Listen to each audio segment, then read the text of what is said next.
Kaya nang kayo po? Kaya ito, babong laso yung sabi niya. Ay, school siya pa nga School na sa talat. Kaya gino, na school sa talat ka doon, lagi hay no. Oo nga siya nang ginse. Ay, ang mga pena tum sa hugi ba? Lagi ka tawa yaw isi doon school siya lo. Ay, school siya pa nga mahal nga si. School na sa salay ba ni? Minsan pa nga mo, inahay naman sa da. Kaya nung hindi ni. Kaya sabi, nang mo school sa talat ka doon, lagi hay no. Nang si school na ni, maning na pamakamu suno rin na niya. Oo, ay naman yung pamido. Madam lay begini. Kaya madam lay Kani kumain na mamames na pamuraga. O sana lay tayo na matandok uyuraga di. Maning na pambi, imana, siya loy na mo urani. Ado na natin na niya. O zayo di sa iso sa, diba? Ado na maning na pamgi, hay na pamgi ba? Kanga bra? Laming gano. Babong na ikwinig nam da sang wano na ribase. Namu kem ta khandra bro. Yari se. Ado maning to sinuraga na ay bunes kung kana po honari ba do? Ay lo na magkangmazani ko. Uy, nukong din eh. Masingagin ko. Se, ngasi se balle na hay budu nang kem dadro. Ay nga sa digi imana do singa puon taw na hanga bani. Ngasi se balle na kris kung ka na hanga matanda. Mo isu kana da karo ina hani kang bro. Ya pabi, laming gano. Babong la so na sabi ni. Manding rang hay do kada do babong hay do nang mo kem ta hawdra bro. Eh, karong kana hay ba? Hay ma. Na te karong kana hay no ba? Ichena to mai na oi de wangang kanu ko. Mini nga hangtang gen nga sa gen do nga sa taga taga pang ang nga. Laming gano. School dress sa lo ni. Kaino nang kasi ima. Kaino nang nungam binung taw phone sa dung ni ni. School dress sa lo. Laming gano ya pabi. Babong la sabi ni. Ya pabi. Babong la ito. La. School dress sa lo. Sabi ni la. La.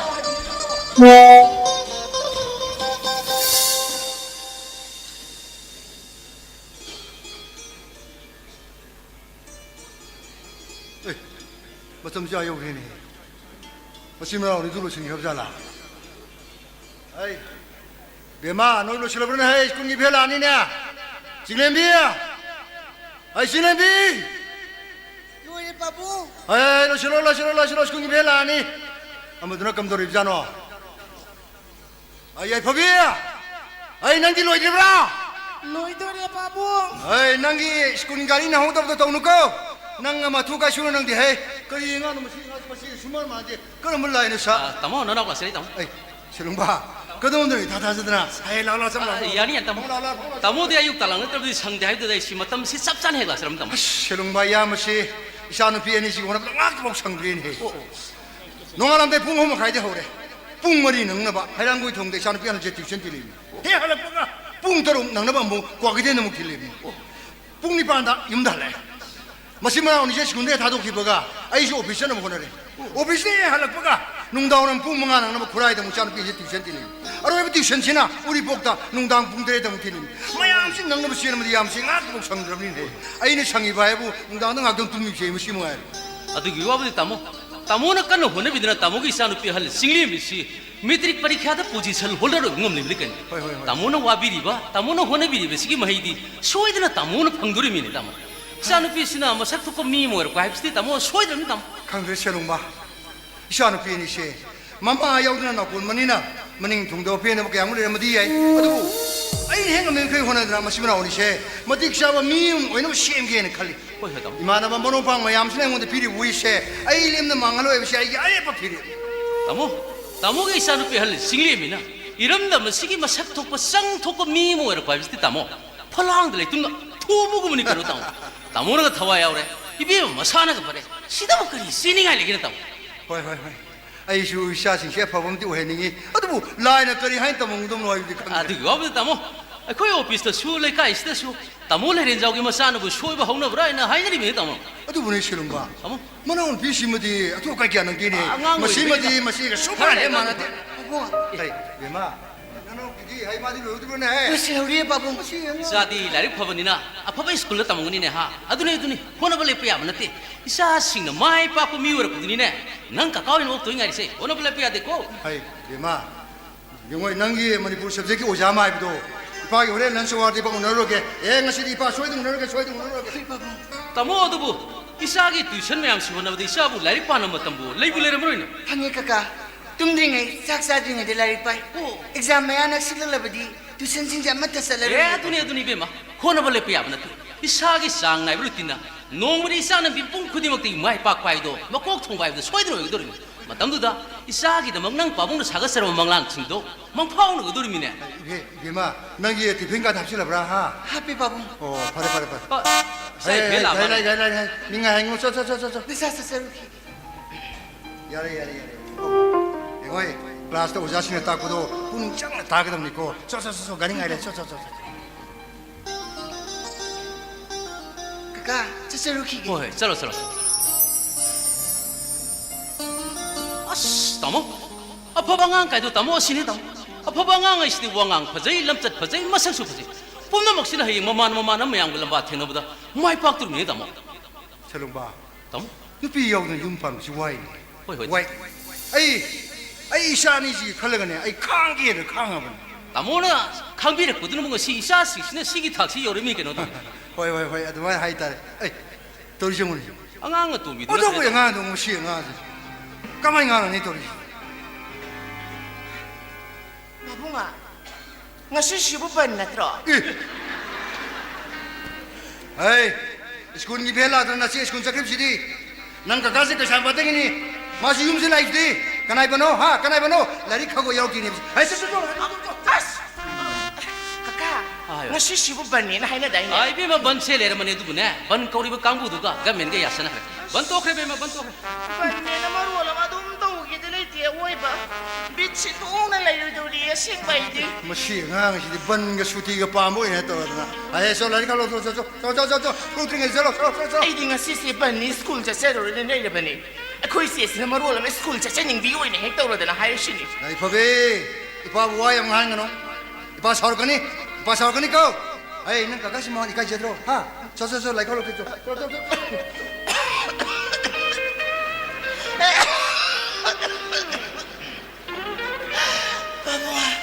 Ai singa silum siam tunge ba. Kok su siam siya ba. Dina babong ai school jalo re ga ba ngasi. 에이 라스타 오자는 비를 받는 거 시킬 정도래 너가 시킬 정도래 Adagi wan te kedoro ke babonga. Ai shibu am tan ba mi do na. 에이 너희 나타 또이 강인해 저 라이컬로 저 Koi babong sing. Mi na sing wa hai so ma ta thaza bi de. Ai koi babong se pura be ni hai shini. 너무 시가 Oh, lo thok che do khige bek to lo thok se do khige.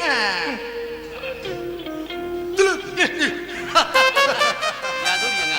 시행아 이샤고 왜는 시도 순간 호이 앙앙 우리 베네도 칼 내가 좀 퍼크네 따모. 이런바 마시마디 마시가 수마야만데 단문은 뭐럼 떨리바 하우는 뭐럼 사는 거리바 간단한 뭐럼 뚫는 거리바 거리 헤이 앙이 하우는 사네다. 아이 이거 우리 샤들 해야 되고 너는 라고 가이레바 가이 단세 봐 따모 아이 시돔 땅로 선비 하이자게 되나 따모다. 너는 이제 내가 돼도 다 그런 먹이네 헤이 야 너 맞으래 따모. 아 스마이더로 너가 영시에 대해 좀 동노 헤이 소이는 운전 잘게 따모. 소이는 운전 잘게 또. 따모게 nga사 너게 너 칼당. 들은 봐 그래 너 떨도 하 따모 nga사나. 헤이 디파르멘트 레미노 바이브시디 이몸트 레미노 sam마 아 거기 마신 아무나 먹이 먹tiếng 바람도 많이 또 혼데 거 합수로 노무대 슈능에 뛰는 게 되나 하 예, 시롱바 야만 너무 딴 못된 능 샤워야 돼. 능 요로. 능 요래 들어간 거 호정한도 마시 기현들 되는 거 신소리 들리. 능 요로. 아, 따모 너너. 에, 그래 하이. 야만 능 딘독 되고. 아, 야, 거기야. 마시 nga지 푸드 리어로 들.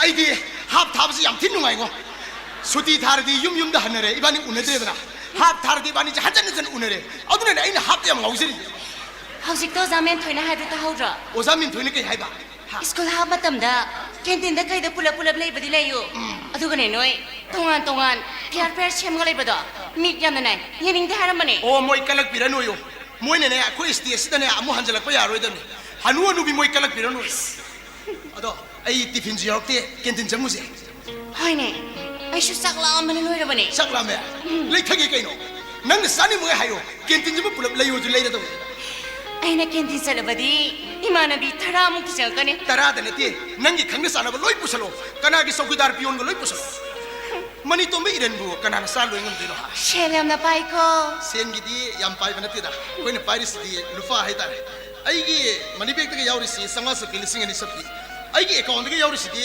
nang thibanga moida ꯉꯥꯏꯈꯣꯅꯦ ꯅꯣꯏ ꯏꯃꯥ ꯄꯥꯕꯨꯡꯗꯨꯕꯨ ꯃꯍꯩꯔꯣꯏ ꯑꯣꯏꯔꯕꯁꯨ ꯑꯗꯨꯒꯨꯝꯕꯒ ꯄꯥꯍꯟꯕ꯭ꯔꯣ ꯑꯩꯈꯣꯏ ꯄꯥꯕꯨꯡꯗꯤ special ꯀꯣꯟꯇ꯭ꯔꯦꯛꯇꯔꯅꯦ ꯁꯔꯀꯥꯔꯅ ꯁꯥꯕ ꯉꯝꯗꯕ ꯌꯨꯝ ꯁꯔꯀꯥꯔꯅ ꯁꯥꯕ ꯉꯝꯗꯕ ꯊꯣꯡ ꯁꯔꯀꯥꯔꯅ ꯁꯦꯝꯕ ꯉꯝꯗꯕ ꯂꯝꯕꯤ ꯑꯩꯈꯣꯏ ꯄꯥꯕꯨꯡꯅ ꯂꯨꯄꯥ ꯀ꯭ꯔꯣꯔ ꯀ꯭ꯔꯣꯔ ꯄꯨꯊꯣꯛ ꯁꯦꯝꯃꯤ ꯑꯩꯒꯤ ꯑꯦꯀꯥꯎꯟꯗꯒꯤ ꯌꯥꯎꯔꯤꯁꯤ ꯂꯥꯛ ꯅꯠꯇꯦ ꯀ꯭ꯔꯣꯔꯅꯤ ꯑꯦ ꯑꯗꯨꯗꯤ ꯌꯥꯝ ꯌꯥꯝꯃꯤꯅ ꯑꯩꯗꯤ ꯂꯥꯏꯔꯤꯛꯀꯁꯤ ꯇꯝꯗ꯭ꯔꯁꯨ ꯌꯥꯔ ꯄꯣꯠꯅꯤꯗ ꯑꯗꯨꯒꯤꯅ ꯅꯪꯅ ꯀ꯭ꯂꯥꯁ ꯃꯅꯨꯡꯗ ꯎꯏꯔꯤꯗꯣ ꯈꯪꯗꯦ ꯎꯏꯕꯒꯤ ꯋꯥꯗꯤ ꯑꯩꯁꯤ ꯌꯥꯝ ꯎꯏꯒꯜꯂꯤ ꯆꯥꯛ ꯆꯥꯅ ꯆꯥꯅꯁꯨ ꯍꯦꯛꯇ ꯎꯏ ꯂꯝꯕꯤ ꯆꯠꯅ ꯆꯠꯅꯁꯨ ꯍꯦꯛꯇ ꯎꯏ ꯑꯗꯨꯒ ꯁꯥꯎꯕ ꯌꯥꯗꯦ ꯁꯥꯎꯕ ꯁꯥꯎꯔꯕ ꯁꯣꯔꯣꯛ ꯈꯪꯗꯦ ꯂꯝꯕꯤ ꯈꯪꯗꯦ ꯏꯃꯨꯡ ꯈꯪꯗꯦ ꯑꯗꯨꯝ ꯇꯨꯝꯃꯦ ꯒꯥꯔꯤ ꯇꯛ ꯁꯤꯔꯅꯤ ꯍꯦ ꯅꯪ ꯑꯩꯗꯤꯅꯦ ꯅꯪꯒ ꯆꯠꯃꯤꯟꯅꯗꯕ ꯀꯤꯕꯨ ꯀꯤꯁꯜꯂꯛꯑꯦ ꯀꯩꯅꯣ ꯑꯩꯒꯤꯗꯤ ꯑꯩꯅ ꯊꯧꯕꯁꯨ ꯅꯠꯇꯅ ꯅꯨꯡꯇꯤꯒꯤ ꯗ꯭ꯔꯥꯏꯚꯔꯅ ꯊꯤꯟꯗꯣꯛ ꯊꯤꯟꯖꯤꯟ ꯇꯧꯕꯗꯨꯕꯣ ꯍꯣꯏ ꯏꯕꯨꯡꯉꯣ ꯑꯗꯨꯗꯤ ꯊꯧꯕ ꯅꯠꯇꯤꯌꯦ ꯇꯣꯡꯕꯅꯦ ꯇꯣꯡꯕ ꯑꯁ ꯈꯪꯗꯦꯗ ꯅꯣꯏ ꯃꯩꯇꯩꯂꯣꯟꯁꯦ ꯑꯩ ꯚꯥꯞ ꯃꯦꯟ ꯇꯥꯗꯦ ꯊꯥꯃꯅꯤ ꯇꯣꯝꯕꯗꯤ ꯑꯉꯥꯡ ꯑꯣꯏꯔꯤꯉꯩꯗꯒꯤ ꯃꯄꯥꯟ ꯂꯝꯗ ꯂꯩꯔꯛꯏꯀꯣ ꯑꯉꯥꯡ ꯑꯣꯏꯕꯕꯨ ꯑꯩꯗꯤ ꯈꯣꯡ ꯊꯥꯡꯕ ꯍꯦꯛ ꯍꯩꯔꯛꯄꯗꯒꯤ ꯑꯩꯗꯤ ꯑꯥꯎꯠꯁꯥꯏꯗꯇ ꯂꯩꯔꯛꯄꯅꯦ ꯐꯦꯜ ꯑꯣꯏꯃꯟꯗꯅ ꯊꯣꯔꯛꯏꯅꯦ ꯑꯩꯈꯣꯏ ꯄꯥꯕꯨꯡꯁꯦ ꯅꯨꯄꯤ ꯌꯥꯝ ꯂꯣꯜꯂꯦ ꯑꯩꯈꯣꯏ ꯄꯥꯕꯨꯡꯅ ꯂꯣꯜꯂꯤꯁꯤ ꯄꯨꯟꯅ ꯅꯨꯄꯤ 15ꯅꯤ ꯍꯥ 15 이씨 야미해 아름아이 코네 다만이 도마디 이마기야 수부기 마사노 12 수비기 너희 맘에 암도 뭐 분을 내미나 보라 ꯑꯩꯈꯣꯏ ꯄꯥꯕꯨꯡꯒ ꯈꯔꯦꯅ ꯅꯨꯡꯁꯤꯖꯕꯤ ꯑꯩꯈꯣꯏ ꯃꯥꯒꯨꯝꯕꯤ 12ꯒ ꯂꯩꯃꯤꯟꯅꯩ ꯑꯇꯩꯗꯤ ꯇꯣꯉꯥꯟ ꯇꯣꯉꯥꯟ ꯂꯣꯏ ꯂꯩꯗ ꯑꯩꯅ ꯐꯦꯁꯕꯨꯛꯇ ꯐ꯭ꯔꯦꯟꯒ ꯑꯣꯏꯔꯒ ꯃꯦꯁꯦꯖꯀ ꯀꯥꯞꯊꯅꯔꯨꯀꯥꯟꯗ ꯑꯩꯈꯣꯏ ꯏꯃꯥꯇꯣꯟ ꯑꯣꯏꯔꯝꯗꯅ ꯀꯨꯝꯍꯩ 어ꯣꯏꯅꯈ꯭ꯔ ꯄꯣꯠꯅꯤꯗ 딴 해나 와리시디 năng 신우 삐걸러러 또 말이고 ꯍꯦ ꯑꯩꯗꯤ ꯂꯣꯜꯂꯣꯏꯍꯦ ꯑꯩꯗꯤ ꯅꯪꯅ ꯊꯟꯗꯅꯤ ꯀꯣꯏꯔꯤꯁꯦ ꯅꯪꯉꯣꯟꯗ ꯍꯦꯜꯂꯣꯏ ꯑꯗꯨꯃꯥꯏꯅ ꯍꯥꯏꯖꯔꯛꯀꯅꯨ ꯑꯩ ꯑꯉꯥꯡ ꯌꯥꯝ ꯑꯣꯏꯔꯤ ꯑꯩ ꯁꯥꯎꯖꯔꯛꯀꯅꯤ ꯑꯩꯗꯤ ꯑꯉꯥꯡ ꯑꯣꯏꯗ꯭ꯔꯦ ꯏꯃꯥꯟꯅꯕꯁꯤꯡ ꯑꯩꯉꯣꯟꯗꯒꯤ ꯀ꯭ꯂꯥꯁ 3-4 ꯂꯣꯏ ꯍꯦꯟꯅꯈ꯭ꯔꯦ ꯑꯦ ꯑꯗꯨꯗꯤ ꯃꯦꯇ꯭ꯔꯤꯛ ꯍꯜꯂꯤꯁꯤ ꯀꯌꯥꯔꯛ ꯁꯨꯔꯒꯦ ꯃꯦꯇ꯭ꯔꯤꯛꯇ ꯅꯠꯇꯦꯗ ꯑꯩꯗꯤ ꯃꯔꯛꯇꯁꯨ ꯄꯥꯟꯗꯍꯜꯂꯦꯗ ꯑꯩꯗꯤ ꯑꯦꯛꯖꯥꯝꯗ ꯀꯣꯏꯁꯟ ꯄꯦꯄꯔ ꯎꯕ ꯌꯥꯗꯦ ꯈꯪꯗꯕ ꯑꯩ ꯈꯪꯗꯕ ꯉꯥꯛꯇ ꯈꯪꯕꯨ ꯈꯪꯗ꯭ꯔꯕ ꯑꯗꯨꯝ ꯁꯥꯎꯋꯦ ꯁꯥꯎꯕ ꯁꯥꯎꯔꯕ ꯑꯗꯨꯝ ꯇꯨꯝꯃꯦ ꯐꯦꯜ ꯑꯗꯨꯝ ꯑꯣꯏꯔꯦ ꯑꯗꯨꯛ ꯌꯥꯝ ꯇꯨꯝꯍꯜꯂꯗꯤ ꯅꯪꯕꯨ ꯀꯃꯥꯏꯅ ꯃꯤ ꯑꯣꯏꯗꯣꯏꯅꯣ ꯈꯪꯗꯦ ꯑꯩꯁꯦ ꯀꯨꯝꯕ ꯀꯔꯅꯒꯤ ꯃꯔꯤ ꯃꯇꯥꯒꯗꯣ ꯊꯣꯛꯑꯕ꯭ꯔꯥ ꯀꯩꯅꯣ ꯑꯩꯁꯦ ꯁꯥꯎꯕ ꯌꯥꯗꯦ ꯃꯐꯝ ꯃꯇꯝ ꯅꯥꯏꯗꯦ ꯑꯩ ꯑꯗꯨꯝ ꯇꯨꯝꯃꯦ ꯑꯗꯨꯅꯅꯦ ꯑꯩ ꯁꯣꯏꯔꯤꯁꯦ ꯑꯗꯨꯗꯅꯦ ꯑꯩ ꯁꯥꯎꯕꯁꯦ ꯑꯩꯅ ꯅꯪ ꯀꯤꯖꯩ ꯍꯥꯏꯁꯦ ꯇꯥꯃꯅꯤ ꯇꯣꯝꯕ ꯀꯩꯗꯧꯔꯝꯃꯤꯅꯣ ꯍꯥꯞ ꯇꯥꯏꯝꯅꯤ ꯀꯩꯅꯣ ꯍꯥꯞ ꯇꯥꯏꯝ ꯅꯪ ꯇꯥꯈꯠꯄꯁꯦ ꯍꯜꯂꯝꯗꯦ ꯑꯩ ꯀꯦꯟꯇꯤꯟꯗ ꯂꯩꯔꯝꯃꯒꯦ ꯀꯩꯅꯣ ꯅꯪ ꯇꯩꯖꯥ ꯀꯩꯅꯣ ꯅꯪ ꯇꯩꯖꯥ ꯀꯩꯗꯧꯔꯒꯦ ꯅꯪ ꯑꯩ ꯂꯩꯀꯥꯏ ꯑꯃꯗ ꯂꯩꯃꯤꯟꯅꯔꯁꯨ ꯑꯩꯅ ꯅꯉꯣꯟꯗꯒꯤ ꯆꯍꯤ ꯍꯜꯂꯁꯨ ꯀ꯭ꯂꯥꯁꯇ ꯅꯪ ꯑꯩꯉꯣꯟꯗ ꯍꯦꯜꯂꯤꯅꯤ ꯑꯗꯨ ꯀꯩꯗꯧꯔꯒꯦ ꯅꯪꯅ ꯇꯥꯃꯅꯤ ꯇꯨꯝꯕ ꯀꯥꯏꯗꯤ ꯀꯩꯅꯣ ꯅꯪ ꯃꯤ ꯏꯀꯥꯏ ꯆꯠꯈ꯭ꯔꯦ ꯑꯩ ꯅꯪ ꯁꯤ ꯀꯨꯏꯁꯤ ꯈꯜꯂꯤꯔꯣ ꯅꯪꯕꯨ ꯀꯗꯥꯏꯗꯩꯅꯣ ꯋꯥꯡꯈꯩꯗꯩ ꯑꯃ ꯀꯣꯏ ꯍꯥꯏꯗꯦꯅꯦ ꯑꯁꯤꯅ ꯐꯩ ꯋꯥꯡꯒꯩꯗꯨꯗꯤ ꯁꯣꯅꯣ ꯁꯨꯏꯗ ꯑꯗꯨ ꯉꯥꯏꯈꯣꯅꯦ ꯇꯥꯃꯅꯤ ꯇꯣꯝꯕ ꯅꯪꯒꯤ ꯃꯇꯦꯡ ꯑꯝꯇ ꯄꯥꯡꯗ ꯌꯥꯗ꯭ꯔꯦ ꯀꯔꯤ ꯅꯇꯦꯡꯅꯣ ꯁꯦꯟꯒꯤ ꯑꯣꯏꯔꯗꯤ ꯀꯌꯥꯅꯣ ꯍꯥꯏꯌꯣ ꯍꯦꯛꯇ ꯄꯥꯡꯗꯔꯗꯝꯅꯤ ꯑꯗꯣ ꯁꯦꯟ ꯅꯠꯇꯕ ꯑꯇꯩ ꯃꯔꯝꯗꯤ ꯍꯥꯏꯔꯛꯀꯅꯨꯀꯣ ꯑꯁ ꯁꯦꯟꯒꯤ ꯋꯥ ꯅꯠꯇꯦꯗ ꯑꯗꯨꯗꯤ ꯑꯩꯈꯣꯏ ꯏꯟꯈꯠꯂꯛꯄ ꯃꯇꯝꯗꯨ ꯁꯦꯟꯅ ꯀꯩꯗꯧꯗꯣꯏꯅꯣ ꯁꯦꯟ ꯅꯠꯇꯗꯤ ꯀꯔꯤ ꯑꯣꯏꯗꯣꯏꯕ ꯅꯣꯏꯗꯤ ꯀꯥꯁꯨ ꯈꯔ ꯃꯔꯥꯡ ꯀꯥꯏꯗꯅ ꯑꯩ ꯅꯣꯏꯗ ꯅꯨꯄꯤ ꯑꯝꯇ ꯄꯨꯔ ꯂꯥꯛꯇꯥꯔꯦ ꯀꯔꯤ ꯅꯨꯄꯤ야 ꯍꯣꯏ ꯀꯩꯅꯣ ꯅꯪꯒ ꯀꯣꯏꯅꯕ꯭ꯔꯣ ꯑꯁ ꯀꯣꯏꯅꯕ ꯅꯠꯇꯦ ꯀꯣꯏꯅꯕ ꯅꯠꯇ꯭ꯔꯗꯤ ꯑꯗꯨꯗꯤ ꯀꯔꯤ ꯍꯣ ꯅꯨꯡꯁꯤꯅꯕ ꯀꯩꯅꯣ ꯅꯨꯡꯁꯤꯅꯕꯁꯤꯅ ꯀꯩꯅꯣ ꯀꯣꯏꯅꯕꯁꯤꯅ ꯀꯔꯤ ꯑꯁ ꯀꯣꯏꯅꯕ ꯍꯥꯏꯕꯁꯤꯅ ꯃꯁꯥ ꯃꯁꯥ ꯌꯥꯅꯔꯒ ꯂꯝꯕꯤ ꯁꯣꯔꯣꯛꯇ ꯔꯦꯁꯇꯨꯔꯦꯟꯗ ꯒꯥꯔꯗꯦꯟꯗ ꯄꯪꯆꯠ ꯆꯠꯃꯤꯟꯅꯕꯗꯣ ꯑꯗꯨꯒ ꯅꯨꯡꯁꯤꯅꯕ ꯍꯥꯏꯕꯁꯤꯅ ꯋꯥꯒ ꯀꯌꯥ ꯉꯥꯡꯅꯗꯕ ꯎꯅꯕꯗꯒ ꯅꯣꯛꯐꯦꯠ ꯅꯣꯛꯐꯦꯠꯀ ꯇꯧꯅꯕ ꯈꯪꯗꯦꯗ ꯄꯨꯛꯅꯤꯡꯁꯤꯗ ꯃꯥꯏ ꯋꯥꯈꯜꯗ ꯑꯗꯨꯝ ꯈꯜꯂꯤꯕꯗꯣ ꯑꯗꯨꯅꯤ ꯅꯪ ꯅꯨꯡꯁꯤꯅꯕꯗ ꯔꯤꯁꯔꯁꯀ ꯇꯧꯔꯗꯤ ꯗꯣꯛꯇꯔꯦꯠ ꯐꯪꯅꯤ ꯑꯁꯨꯝꯕꯅꯤ ꯇꯥꯃꯅꯤ ꯇꯣꯝꯕ ꯐꯔꯦ ꯑꯗꯣ ꯅꯨꯄꯤꯗꯣ ꯀꯅꯥꯅꯣ ꯀꯥꯏꯗꯩꯅꯣ ꯑꯦꯔꯥ ꯑꯩꯒ ꯀ꯭ꯂꯥꯁ ꯑꯃꯗ ꯇꯝꯃꯤꯟꯅꯔꯤꯕꯤ ꯆꯤꯡꯂꯦꯝꯕꯤꯅꯤ ꯀꯔꯤ ꯆꯤꯡꯂꯦꯝꯕꯤ야 ꯍꯣꯏ ꯃꯦꯇ꯭ꯔꯤꯛꯇ ꯄꯣꯖꯤꯁꯟ ꯂꯦꯞꯄꯤꯁꯦ ꯑꯧ 12ꯇ ꯁ꯭ꯀꯨꯜꯁꯤꯒꯤ ꯃꯥꯏ ꯄꯣꯔꯛꯀꯅꯤ ꯂꯩꯔꯤꯕ ꯅꯨꯄꯤꯁꯦ ꯑꯩꯈꯣꯏ ꯆꯤꯡꯂꯦꯝꯕꯤꯅꯦꯃꯤ ꯑꯦꯔꯥ ꯑꯁꯤꯅꯕꯨ ꯅꯨꯄꯥꯒꯤ ꯋꯥꯈꯜ ꯈꯟꯕ ꯍꯧꯅꯗꯦ ꯑꯩ ꯇꯥꯃꯅꯤ ꯇꯣꯝꯕ ꯃꯥꯒꯤꯒꯤꯗꯤ ꯌꯥꯅꯤꯀꯣ ꯀꯔꯤ ꯅꯪꯒ ꯌꯥꯅꯩꯌꯦ ꯍꯣꯏ ꯑꯁ ꯃꯥꯅ ꯅꯨꯄꯥ ꯀꯣꯏꯅꯤ ꯈꯪꯖꯔꯝꯗꯦ ꯑꯩꯅ ꯍꯥꯟꯅ ꯍꯥꯏꯖꯔꯝꯒꯗꯕꯅꯤ ꯅꯪꯁꯤꯗꯤꯕ ꯑꯗꯨꯕꯨꯅꯦ ꯇꯤꯟ ꯑꯣꯏꯔꯨꯅꯨ ꯂꯩ ꯐꯖꯅ ꯁꯥꯠꯄ ꯎꯍꯩ ꯐꯖꯅ ꯄꯥꯟꯕꯗꯅꯦ ꯇꯤꯟ ꯑꯣꯏꯔꯨꯅꯨ ꯀꯩꯅꯣ ꯍꯥꯏꯁꯦ? ꯑꯗꯨꯝ ꯌꯦꯡꯉ ꯂꯩꯌꯨ ꯅꯨꯡꯁꯤꯔꯨꯅꯨ ꯑꯁ ꯑꯩ ꯃꯥꯒ ꯅꯨꯡꯁꯤꯅꯅ ꯋꯥꯔꯤ ꯁꯥꯗ꯭ꯔꯗꯤ ꯑꯩ ꯁꯤꯗꯧ ꯃꯥꯜꯂꯦꯗ ꯁꯤꯕ ꯀꯥꯏꯅ ꯑꯩꯅ ꯍꯥꯏꯁꯤꯅꯤ ꯑꯐꯕ ꯃꯤꯗꯅꯦ ꯑꯩꯈꯣꯏꯅ ꯀꯩꯝꯇꯁꯨ ꯌꯦꯠꯂꯣꯏꯗꯕꯅꯤ ꯈꯪꯉꯕ ꯑꯐꯕ ꯃꯤꯁꯤꯅꯦ ꯑꯗꯨꯝ ꯀꯣ ꯑꯥꯗ ꯂꯥꯛꯏꯁꯤꯕꯨ ꯆꯤꯡꯂꯦꯝꯕꯤ ꯅꯠꯇ꯭ꯔꯣ ꯑꯦ ꯃꯥꯅꯤꯅꯦ ꯑꯁ ꯍꯥꯏꯁꯨ ꯍꯥꯏꯕꯅꯤ ꯆꯤꯡꯂꯦꯝꯕꯤꯁꯤ ꯃꯁꯛꯇꯤ ꯐꯖꯩ ꯀꯣꯏꯕ ꯐꯔꯦ ꯅꯪꯅꯦ ꯑꯩꯈꯣꯏ ꯌꯨꯝꯗ ꯄꯣꯔꯛꯑꯣ ꯅꯪ ꯑꯦꯅꯤ ꯇꯥꯏꯝ ꯄꯣꯔꯛꯑꯣ ꯑꯗꯣ ꯅꯪ ꯃꯤꯅꯤꯠ 5-10 ꯋꯥꯔꯤ ꯁꯥꯕ ꯌꯥꯔꯣꯏꯀꯣ ꯑꯗꯨꯒ ꯅꯪ ꯐꯠ ꯂꯧꯍꯟꯒꯣ ꯑꯩꯅ ꯑꯩꯈꯣꯏ ꯌꯨꯝꯗ ꯀꯥ ꯑꯃ ꯁꯤꯜꯂꯝꯃꯗꯕꯅꯤꯀꯣ ꯅꯪ ꯑꯩ ꯁꯣꯏ ꯂꯥꯛꯇꯣꯏꯅꯤꯀꯣ ꯑꯩ ꯁꯤꯜꯂꯝꯃꯗꯕꯅꯤ ꯑꯦꯅꯤ time ꯄꯣꯔꯛꯑꯣ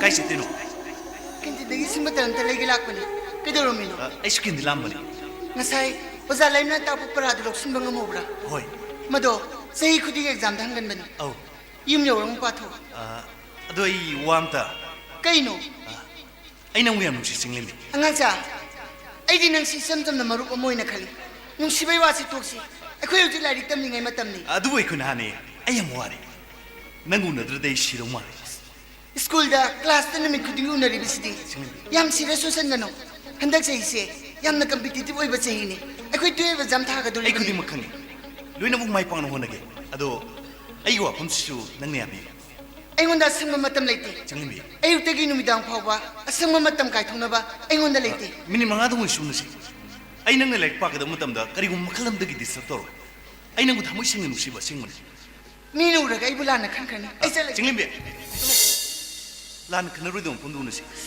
adubu kadai da no oren se oza mu gi tuition class to ro school su ti ka bang ai tang mun nasi ba noi pa bung di nangi man na man bi gi mem di session question paper am lor kani oren moi thilang ni dum hai jlo ai khoi babung oi da bangang banga moi ba asoi du wang bai se matang matang gi mutung ni ngang ga dum hindu gi wadi lek ta sum gi ning to nin ju district fa na guru dron hat pe na ba masan pa su tum si rai jin khri bi du aduga bin diver da na kai hai dei ba adu nangi na man mi mem ta bam chale oren moi phen nin thilang ko hai jlo ga du ai oi da bangang banga moi ba as khang di so biar wai sin singlim be kendi lum do za khru sule ado isa lage oren du so biar ko ai di so biar wai sin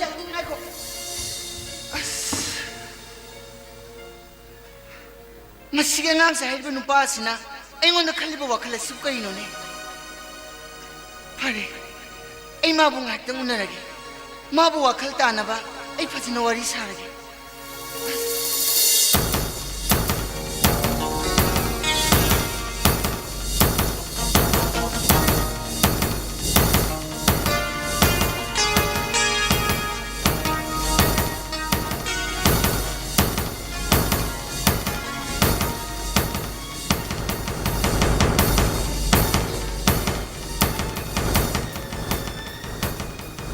kari no si do ai no si do kai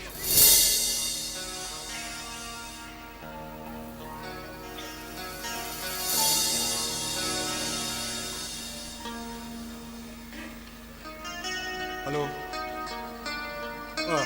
वसी साहेब आई लेने जाऊनी ngana ina campaign am tawjaram du kam du bi ge ha no no no no no wasi saheब ai sana bi do nu sin ngon ira ta du arem na matam manga nu bi chante metric parikha ta position lep tu na lai lai su da thawai yam yam ji bai sana oi mama no bi chhatra chhatri ke yada hangbu ya ba hange kanam tra ma bu khangi ui haidri hoi hoi yargadi athu mo tam number pa ngon da pawm dum bi bi ragadi wo dum ngai jagnai da hoi hoi hoi funny ai ngai ji ish kai no tok dok si ai no si tok dok si kai ngarang da su ken ta sa thakri ai su ha tang le school cha pi ta mi yo shila ri si cha tha ose babung bema na se gi na khai singa pawm ta ri phawba ipa kaim da saro ipa kaim da khoi lam tam si mi phate ha je sum ni cham cham de bi laik pa badr mathau dang oi je be gi sha do hatok be ga dure ne tha da be ga dori bra laik mo shong da labuk lam hang da chingkhong ji ya da hatok be ga hutok be ga dori bra wakal china pa u po tha bang khang de ne pa gi de na pa po tha bang nung an su koi dri kari no ha be da sai ma ki gyan ta ra khini ge duro ge babung ojik se ayu gi pung ni pan he da be kai le kai miam puna moksina le ren jano section na ok chabi mapar ni misbu shante bi single mi mang kre na ya na masine to do shikari no thi bu ya bu thi re han bu ya phange kana tra ma bu khani ui ha je kana no ma ka chami na ko da ba kana I no ne ma na le ko da shiro ipa po ta bang khang re pa gi de ma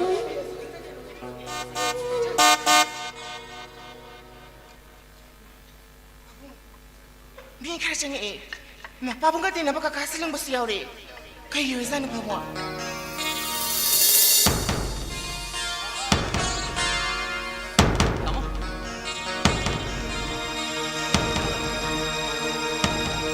tamo nanau no khungari tamo ba tamo koi no nang oi mo shibo tamo ai khoi hum lak se bani ai khoi ta da si thom ba kawi sinam ni ta da gi manau no pa ma ga ma bu di gari thapon ni ngori nang hai da sasar hai une ai bu lam tan hai ne chenung ba 숨다보니 따모게 이사누피 할 싱림비가 ꯑꯩꯈꯣꯏ ꯇꯥꯗ ꯁꯤꯒꯤ ꯃꯆꯥꯅꯨꯄꯥꯒ ꯉꯔꯥꯡꯁꯤ ꯏꯆꯝ ꯆꯝꯅ ꯎꯅꯖꯕꯖꯥꯠꯅꯤ ꯃꯃꯥꯟꯅꯕ ꯑꯃꯒꯤ ꯌꯨꯝꯗ ꯑꯗꯨꯗ ꯃꯃꯥꯟꯅꯕꯗꯨꯒꯤ ꯏꯃꯨꯡꯒꯤ ꯃꯤꯒ ꯃꯃꯥꯟꯅꯕꯗꯨꯒꯅ ꯊꯧꯔꯥꯡꯁꯦ ꯍꯦꯛ ꯁꯤꯟꯕ ꯍꯩꯃꯟꯈꯤꯗꯅ ꯇꯥꯃꯣꯒꯤ ꯏꯆꯥꯅꯨꯄꯤꯗꯨ ꯑꯩꯈꯣꯏ ꯇꯥꯗꯒꯤ ꯃꯆꯥꯅꯨꯄꯥꯗ ꯆꯦꯜꯂꯦ ꯇꯥꯃꯣ ꯉꯔꯥꯡꯁꯦ ꯀꯔꯤ ꯍꯥꯏꯕ ꯑꯩ ꯏꯆꯥꯅꯕꯨ ꯍꯣꯏ ꯍꯣꯏ ꯇꯥꯃꯣ ꯑꯩꯒꯤ ꯏꯆꯥꯅꯨꯄꯤ ꯁꯤꯡꯂꯦꯝꯕꯤ ꯁꯤ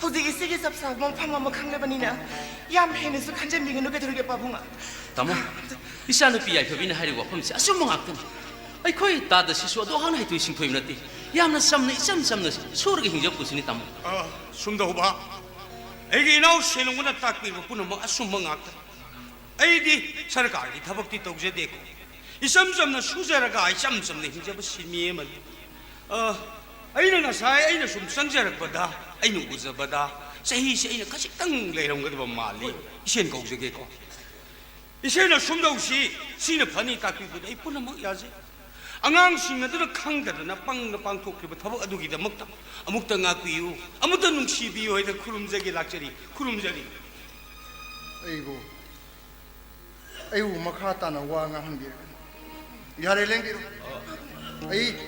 아이 까나 슈와 따로 까나 슈와 로로 아이 샤칭레비 아이 샤칭레비 시크레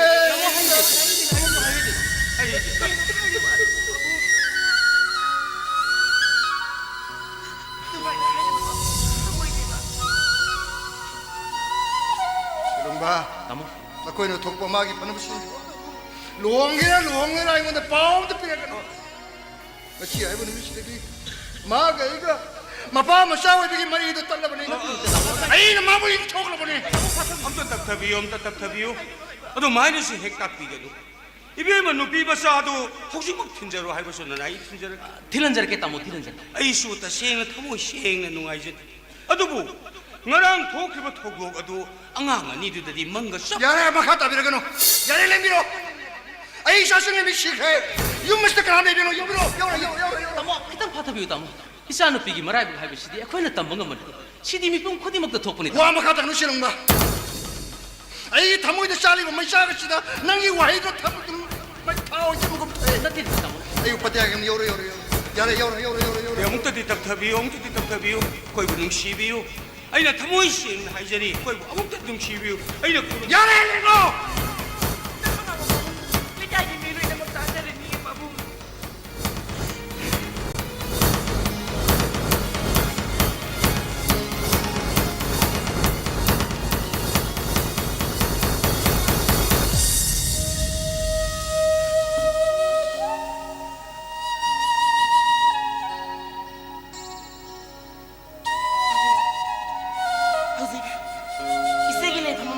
강라바니나 에코이게 반다고 그거라고 왔다나 보기 못다 까이는 바보는 메신 씹어 숨었다 독비리시고 에 넌까지 강해 넌까지 강해 나 시에 누파함도 시에게도 넌시 강구라 아유 넌시 강구라 까이는 바보는 하이드고 이제게 스쿨 보너스나때 애나 까이 강도이노 앵원을 따이는 리뷰까지 에 와마가 당노 넌네는 샤트 이거 들이더니 에이 쌈 들을 에이 쌈 들을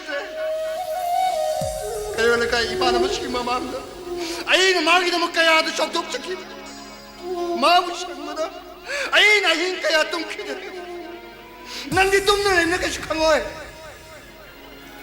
나만 이렇게 해비가 와봐 큰거는 똥만 맞지 짜고 맞지 아이 나 거기도 뭐 하는 호를 키우는 그리게 이부 힝잉나 하더나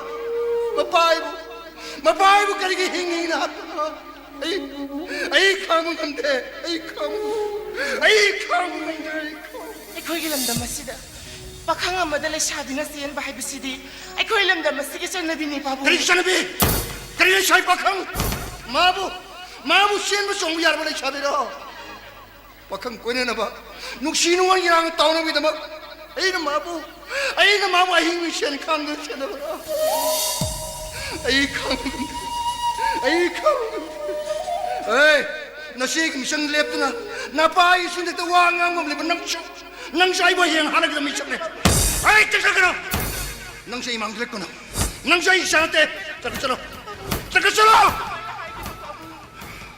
아이 시그네 아이 소이나 시그네 마시 아이브 능시드가 아이 용마시드기 마반 토그러 진치다 이 신치다 가림 짜그러 가림 딱그러 아이 마틱 짜도 마파래 아이 시브 야르마 아이 시 마틱 짜도 마파래 ꯑꯗꯨꯃꯥꯏꯅ ꯍꯥꯏꯒꯅꯨ ꯄꯥꯕꯨꯡ ꯂꯩꯇ꯭ꯔꯕꯗꯤ ꯑꯩꯗꯤ ꯀꯅꯥꯒꯤ ꯍꯤꯡꯍꯧꯒꯅꯤ ꯄꯥꯕꯨꯡ ꯍꯥꯏꯕꯤꯌꯨ ꯄꯥꯕꯨꯡ ꯂꯩꯇ꯭ꯔꯕꯗꯤ ꯅꯁꯥ ꯑꯩꯗꯤ ꯀꯅꯥꯒꯤ ꯍꯤꯡꯍꯧꯒꯅꯤ ꯄꯥꯕꯨꯡ 이제 ꯂꯩꯇ꯭ꯔꯕꯁꯨ ꯅꯁꯥ ꯑꯩ ꯂꯩꯔꯤꯕꯁꯤꯗꯤ ꯄꯥꯕꯨꯡ ꯑꯩ ꯄꯥꯕꯨꯡꯅ ꯄꯣꯛꯄꯅꯤ ꯑꯩ ꯄꯥꯕꯨꯡꯒꯤ ꯏꯆꯥꯅꯨꯄꯤꯅꯤ ꯑꯩ ꯄꯥꯕꯨꯡꯒꯤꯗꯃꯛꯇ ꯍꯤꯡꯈꯤꯅꯤ ꯄꯥꯕꯨꯡꯅ 이제ꯗ 망작히바 망란 크디막 아이는 소이드나 망파우나 한다니 바봉 나짜는 와삭두나 하이자리 까리구마 망란아도 아이는 망파우나 한번 감들어봐 마탐마두다 아이 바봉기 망타두나 시ገ니 아이 누파 아마타기 눈시바 말이 아이 탐로이 미국 아마타나 슈 아이 이타우나 따바다 아이 마이 원실로이 바봉 나차부 타자비요 바봉 나사나 바봉이 공속도나 와삭도나 하이제기 나사부 타자비요네 바봉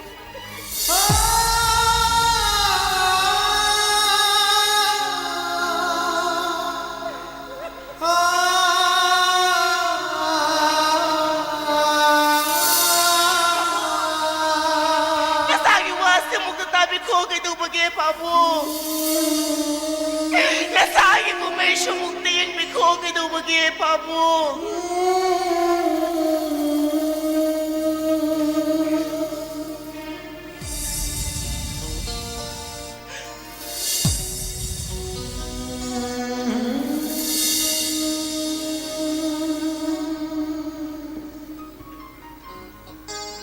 아이래 나 우리 인간이 임반슬루시디 ning wakalisi nong tuedune ngang muru pauna busalurusu yumsida prap ekdanjina manaksida suru neidalini usani alaman singnaina ba punsi khongsit khangubdobli punsido oithokpa yaba yadabom leitedo udang sungfro wapom oiramedra asuktu naina single mi luhongduna loguna habsidi ai mungtu bongmungde as masina dum pare magi wakalda mangdana ungdana sumdana mduksaro mabu inakta tamdina wakalse ni hektare as aise 하이데이는 기대로 자니고 혹시 이게 생고자이도 많은 오기도리 넌 그다이 설루이 아니 너무가 사이리 티는 그다이 설루이 하 세복자 두 분이 봤어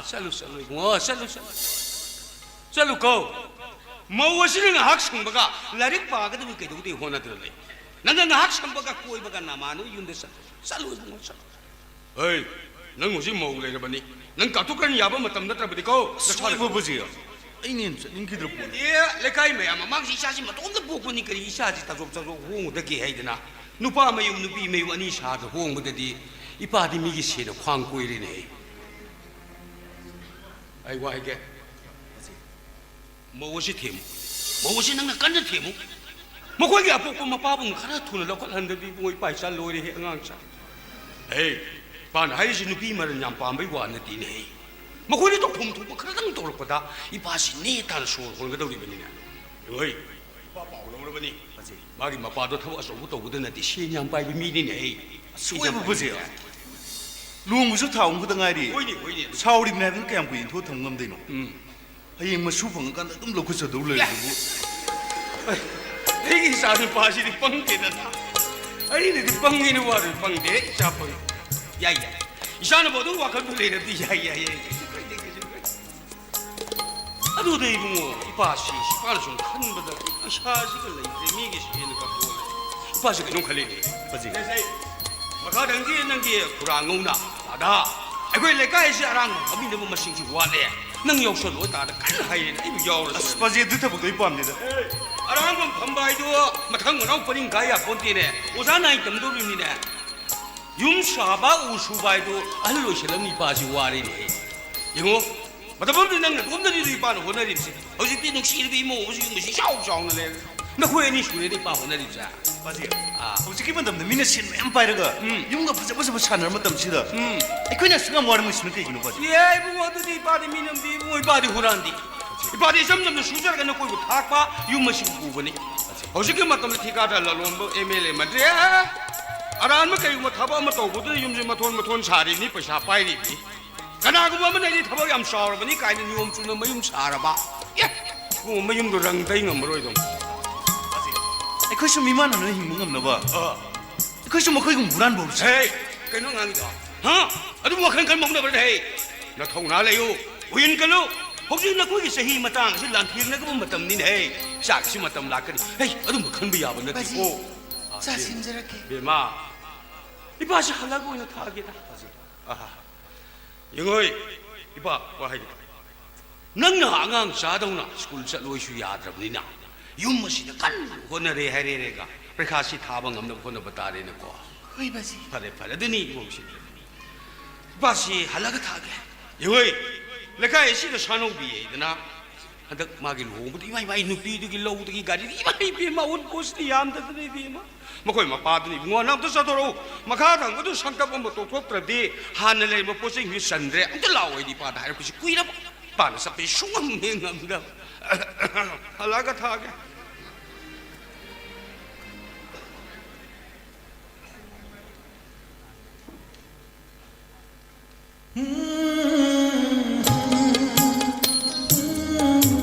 ꯑꯩꯒꯤ ꯅꯨꯄꯤꯁꯤ ꯃꯁꯛꯇꯤ ꯐꯖꯩ ꯂꯩꯀꯥꯏꯁꯤꯡ ꯅꯪꯕꯨꯅ ꯉꯥꯡꯅꯩꯁꯤ ꯅꯪ ꯇꯥꯗ꯭ꯔꯥ ꯀꯔꯤ ꯍꯥꯏꯅꯔꯤꯕ ꯑꯩꯈꯣꯏ ꯂꯩꯀꯥꯏꯁꯤꯒꯤ ꯂꯩꯁꯥ ꯃꯌꯥꯝ ꯃꯧꯅꯥ ꯃꯌꯥꯝꯁꯤꯅ ꯂꯩꯀꯥꯏꯁꯤꯗ ꯂꯥꯛꯄ ꯃꯧꯁꯤꯡꯗꯒꯤ ꯅꯪꯅ ꯃꯁꯛ ꯐꯖꯕ ꯍꯦꯜꯂꯦ ꯍꯦꯜꯂꯦꯅ ꯍꯥꯏꯅꯩ ꯑꯩ ꯀꯌꯥꯝ ꯍꯔꯥꯎꯏ ꯈꯪꯕ꯭ꯔꯣ ꯅꯪꯅꯗꯤ ꯍꯔꯥꯎꯔꯤ ꯑꯩꯅꯗꯤ ꯁꯣꯝꯗ ꯅꯨꯃꯤꯠ ꯈꯨꯗꯤꯡꯒꯤ ꯂꯩꯇꯥꯐꯝ ꯈꯪꯗꯦ ꯅꯪꯅ ꯀꯩꯗꯧꯔꯒꯦ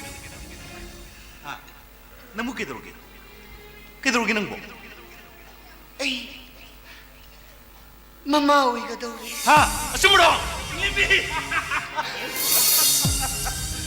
ꯑꯩ ꯌꯥꯝ ꯅꯨꯡꯉꯥꯏꯔꯦ ꯑꯩ ꯅꯪꯒꯤ ꯄꯥꯎꯁꯤ ꯇꯥꯕꯗ ꯑꯁꯨꯛꯀꯤ ꯃꯇꯤꯛ ꯅꯨꯡꯉꯥꯏꯔꯦ ꯑꯩ ꯀꯔꯤꯒꯤꯅꯣ ꯅꯨꯡꯉꯥꯏꯕ ꯄꯥꯎ ꯑꯃ ꯇꯝꯃꯒ ꯇꯨꯃꯤꯟ ꯂꯩꯊꯣꯛꯈ꯭ꯔꯤꯗꯤ ꯀꯩꯗꯧꯔꯒꯦ ꯅꯪꯕꯨ ꯑꯗꯨꯒ ꯑꯩꯒꯤ ꯄꯔꯤꯈꯥꯗꯤ ꯑꯩꯅ ꯑꯉꯥꯡ ꯎꯅꯕ ꯃꯇꯝꯗ ꯊꯣꯛꯂꯕꯗꯤ ꯑꯩꯗꯤ ꯀꯔꯝꯅ ꯄꯔꯤꯈꯥ ꯊꯥꯒꯅꯤ ꯄꯔꯤꯈꯥꯗꯤ ꯃꯊꯪ ꯆꯍꯤ ꯊꯥꯔꯁꯨ ꯌꯥꯏ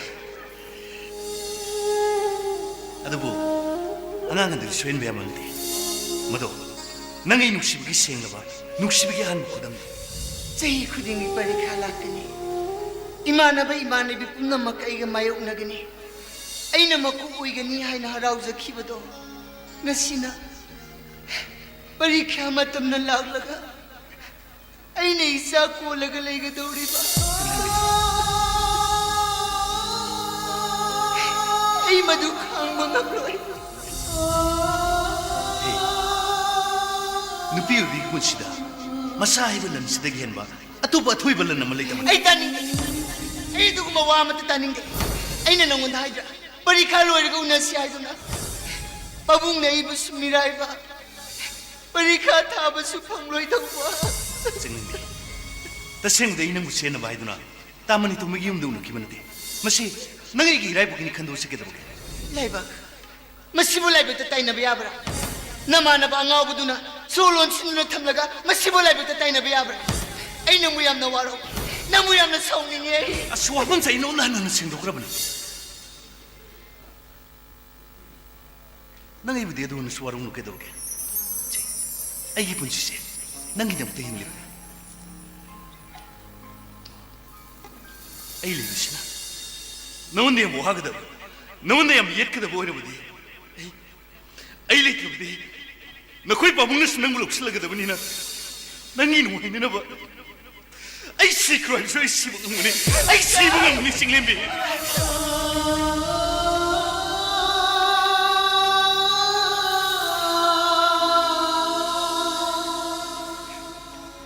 ꯑꯩꯅ ꯅꯪꯕꯨ ꯁꯤꯈ꯭ꯔꯣ ꯍꯥꯏꯕ꯭ꯔꯣ ꯅꯪ ꯂꯩꯇ꯭ꯔꯕꯗꯤ ꯑꯩꯗꯤ ꯀꯅꯥꯒ ꯍꯤꯡꯉꯨꯒꯅꯤ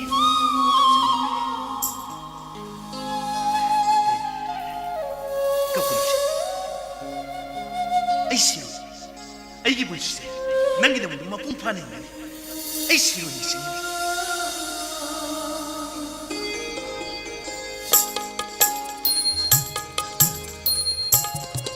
ai limbe siru ba mana sumaina punim sin kitan kapu suraga ai gi thamu sin mun jing ding ta so ai ne gi nu pinu se bon pama malim sida ni sunul dang dara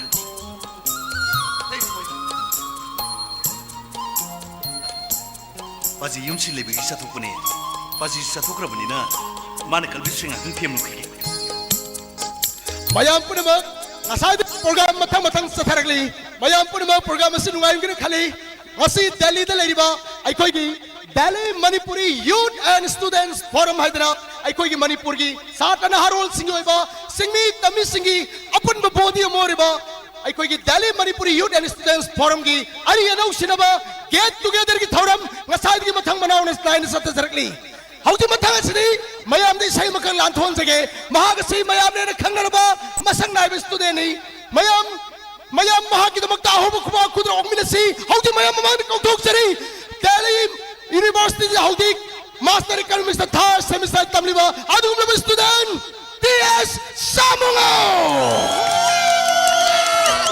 Samungo mayam taram opigani. Thank you. Good evening, friends. Mayam punong puay na nunulog po sari. Ay isay nung mayam na hijab misakti na sa dedo po. Hantang marang ay gitamoy de paujarak pa ihulam da. Ay na isay may kara ijay. Maduda ay na isay oy na saksaga da ni. Ay isay sida mateng pang bidu na jagoy sana na magita magkautok sari ay classmate anikak. Mr. Ibu Amsa mani Tanobi. Nagto piyaksi. Mayam Ibu Amsa mani Tanobi kita belum mayam. Oh bakubam na nizage please. Thank you very much. Tanobi na mani tumpoy na niso. Ay isay hawjaget. Na na na na na na na na na na na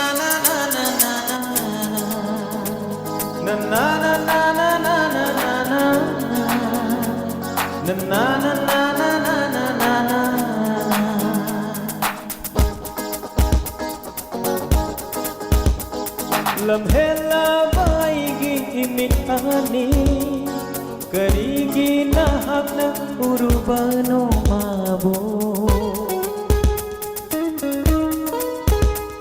Lamhela baigi imitani karigi nahapna urubano mabo Hamoy pandrabi magi wakhalda mikupungja kudingi Hamoy pandrabi magi wakhalda mikupungja kudingi asaw bai singa laibago nung si may sa lang lagle nung si may sa lang lagle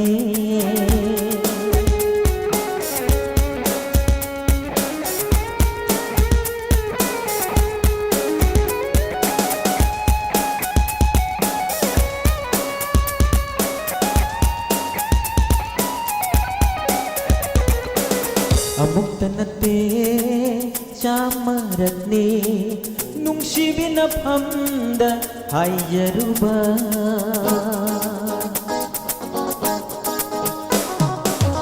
Amok tanate chamaratne nung shibinaphamda hayyaruba mai thiraba lanigum panthung khangda lamthung pham laita lambigi daida ikai nung sina itom talepli ikai nung sina itom talepli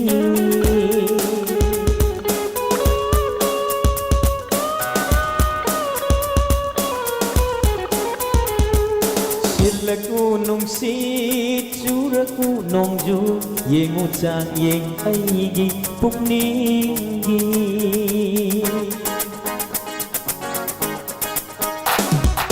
Silaku nung si churaku nong ju yengu chang yeng aigi pukningi ay namamu kaya gi mati nung si ꯄꯥꯝꯖꯕ ꯑꯩꯅ ꯃꯥꯕꯨ ꯀꯌꯥꯒꯤ ꯃꯇꯤꯛ ꯅꯨꯡꯁꯤꯖꯕ Thank you very much. Thank you. 타가서리, thank you.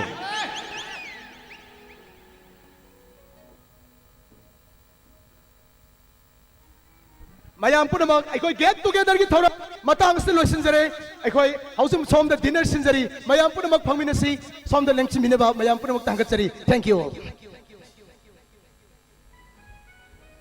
Dinner sabu lagi am tula. Amma dubla. ko nang dinner sa ba lai ri Ko do na mu I gari to khulai sina. kai nang na sumne sei sakpana sakpani Kedoroge. nang na ibom sa jagoi sali ge ha nang jagoi wa dai shwai ha ha chi ge sura te se ha Masi o thong ma thong ja de. Ko mi atai lai ni me nante amma dubla ki ba. Chau lum nante amma dubla ki ba. mayam mar to phami du udro U da bai ne mi. Sai je.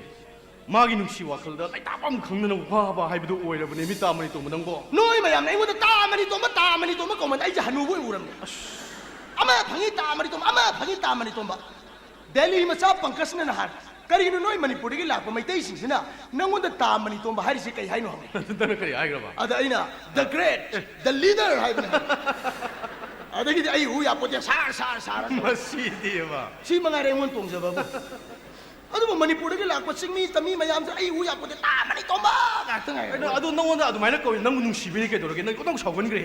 Kari hai no. nang na nuksi ba pala kanom ni jang Ke doroge. nang na nuksi ba ngaw ni kai to adu ya pak ta ba mi yaw ri nang wa ba yaw ri Aseng mai ta mai tong ba. Ai se. Magi nungsi wa khal da yam wa ba hai bu do oi ra bane. Ai gi nungsi ba se ai gi maru pang ai gi imana masing apta share to bi da ba se ai yang wa ro ye sine. yare ko realistic acting yam lo bani kitang ni henjala sune min nok ning man Ado puna mo oi du na. aduna wa ngang ba matam da maitai ning thau dongna maru oi ba masang oi ba wa ta manga Oi ba du. mi bu thajari Ado puna mo oi nang ai gi apta di pang bi ke doroge. Please ta mani to nang. ai asinu bis da dine ai nangi na ten pang ba isung ngam Ko you know ai shi ba. Ha. ai gi punsida magi heng mathak ta leiba magi masi du da asoi ba man na Ko you know ne soi bo. Ha. magi masi do single bi koi metric the position le pan pi matam du da mana ngon gi class me he Ai na ta da masi du lu gong gre na hai dai na. mi na wari liri mak da Hoi li ro li. single bi gi mapa sa masa sema da yam thawai yau jiba mapa ne Ah. matam da masi 12 ta zu position left kan yana asa tawsa adubu aikoi le kai di inaum ka ka muini si hai be be nuksina ba horba ada nan nga sengon da hairiba sumaina muini amta unana ba sinbiu hair padigi aikoi di yumju sawbani ka su yamanina mini manga tara dang wari sa sa sanu na aina aigi ka da unhalaga mapan dagi solon jan thamani Eh adu dai di ka mai to ba. Ha. aduga aigi koi magi ka da ngakang potha badigi aigi ui da tum thok ra jani Magi tungan wi soi to rong ni ma.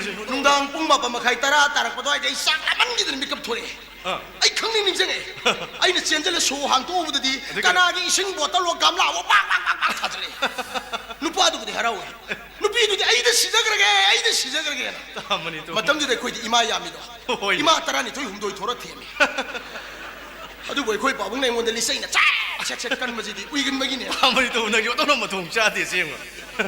mapana thajana mapuna ma mangal le haidana single magi mapana mabu mapun su pa intho bane na intho Oh, in thok ra. nupa mayum de lupa yung ngasi nang nanung si zari ba yai phabiese kari gum single bigi manaw no pi oram draba ai nangi da makta pamum tingam ba ya As nang ju please. adu ai Su asinu pit is de dine ai kan to pali te Na din nang ni ko khar dang ni nang ai gi ting pang ai ni ne ai. tanu bi hain do ngai Chumine. Moi nupi ma sen hainan ma ju khar kana gare na khale. Tamai tumbo. Ai ga ma ga nangi ka da unarang hak tu uibi gero. hada buga du bai to de single mi mapana no mai kap sire Kaino moi ni in thok gi ta ga su nung ai na lai min nang muni ke toro ga. ara nu ngai ru bulo da ma lo bai khoi le kai di angang sa du di uchin na sin bi pass to Adu single bi di yongo ke toro ba. angang hum le dina larik phangro ma na masa sena le dina makubok tuna arang man phama moi mung du thai as awaba phibam mam Adu pura mo oi du na su moi gi imung do no ai koi imung di wa ba su na tuna. Ai koi papong ai ra department mung gi director ori. Ai sa hai ra pi bai than ni. Ai ju hin jana property ma am le jer sit ke toro ga. yare nangi wari du dine aina na wai khalamba wa khalgum as akoi pabung na ha si minister ma gi mi wari matam da lupa crore gi thika tor mi ha hauja no si minister lai anu wang minister lai akoi pabung mi wai tre lupa crore ai gi account ga crore yo mo do si lakh ta handare sin Ta mani to ma. ꯅꯣꯏꯒꯤ ꯏꯃꯨꯡ ꯃꯅꯨꯡꯗ ꯊꯤꯀꯥꯗꯥꯔꯦ ꯑꯩꯈꯣꯏꯅ ꯑꯣꯐꯤꯁꯥꯔꯒꯤ ꯏꯃꯨꯡꯅꯤ ꯈꯦꯠꯅꯗ꯭ꯔꯣ ꯆꯞ ꯃꯥꯟꯅꯩ ꯇꯣꯂꯣꯞ ꯆꯥꯕꯁꯨ ꯑꯗꯨꯉꯥꯏ ꯁ꯭ꯋꯥꯏꯃꯨꯛ ꯆꯥꯎꯔꯕꯗꯣ pension ꯆꯠꯄꯗ ꯁꯨꯛꯇ ꯆꯥꯎꯗꯣꯔꯤ ꯑꯦꯔꯥ ꯇꯥꯃꯅꯤ ꯇꯣꯝꯕ ꯅꯣꯏ ꯄꯥꯕꯨꯡ ꯐꯝꯗꯣ ꯄꯤꯕꯥ ꯐꯝ ꯅꯍꯥꯒꯤ ꯋꯥꯔꯤ ꯈꯔ ꯁꯥꯁꯤꯔ ꯅꯍꯥꯒꯤꯅꯤ ꯑꯩꯅ ꯌꯥꯝꯅ ꯍꯩ ꯁꯤꯡꯖꯜꯂꯛꯄꯗ ꯔꯤꯌꯦꯂꯤꯇꯤ ꯄꯨꯟꯁꯤ ꯑꯁꯦ ꯔꯤꯌꯦꯂꯤꯇꯤꯗ ꯕꯦꯁ ꯇꯧꯒꯗꯕ ꯈꯪꯉꯕ ꯀꯩꯅꯣ ꯇꯣꯝꯕ ꯑꯥꯗ ꯂꯥꯛꯏꯁꯤ ꯌꯥꯏꯐꯕꯤꯅꯤꯅꯦ ꯃꯥꯅꯤ ꯃꯥꯅꯤꯅꯦ ꯉꯥꯏꯈꯣ ꯉꯥꯏꯈꯣ ꯅꯪ ꯆꯠꯈꯤꯕ ꯌꯥꯏ ꯅꯠꯇꯦ ꯄ꯭ꯂꯤꯖ ꯅꯪ ꯅꯪꯗꯤ ꯂꯩꯕꯤꯌꯣ ꯑꯩꯒꯤ ꯃꯔꯝꯗ ꯆꯞ ꯆꯥꯅ ꯈꯪꯍꯟꯕ ꯌꯥꯏ ꯑꯩꯉꯣꯟꯗ ꯁꯨꯃꯥꯏꯅ ꯍꯥꯏꯔꯣꯏ ꯄ꯭ꯂꯤꯖ ꯁꯤꯒꯤ ꯃꯇꯥꯡꯗ ꯅꯣꯏꯅ ꯁꯥ ꯅꯁꯥ ꯌꯥꯅꯕ ꯍꯣꯠꯅꯧ ꯁꯤ ꯃꯇꯥꯡꯗ ꯇꯝꯃꯦ ꯇꯨꯝꯕ ꯅꯪꯕꯨ ꯃꯥꯏ ꯇꯧꯔꯤ ꯑꯦꯔꯥ ꯑꯩꯁꯨ ꯅꯨꯄꯥ ꯃꯆꯥꯅꯤꯗ ꯏꯀꯥꯏꯒꯤ ꯋꯥꯡꯃ ꯂꯥꯜꯂꯒ ꯉꯁꯤꯗꯤ ꯍꯦꯛꯇ ꯐꯣꯡꯗꯣꯛꯂꯒꯦ ꯑꯁꯨꯛ ꯌꯥꯝꯅ ꯋꯥꯅ ꯍꯤꯡꯗꯣꯏ ꯁꯔꯛꯄꯗꯤ ꯍꯦꯛꯇ ꯐꯣꯡꯗꯣꯛꯑꯒꯦ ꯉꯁꯤꯗꯤ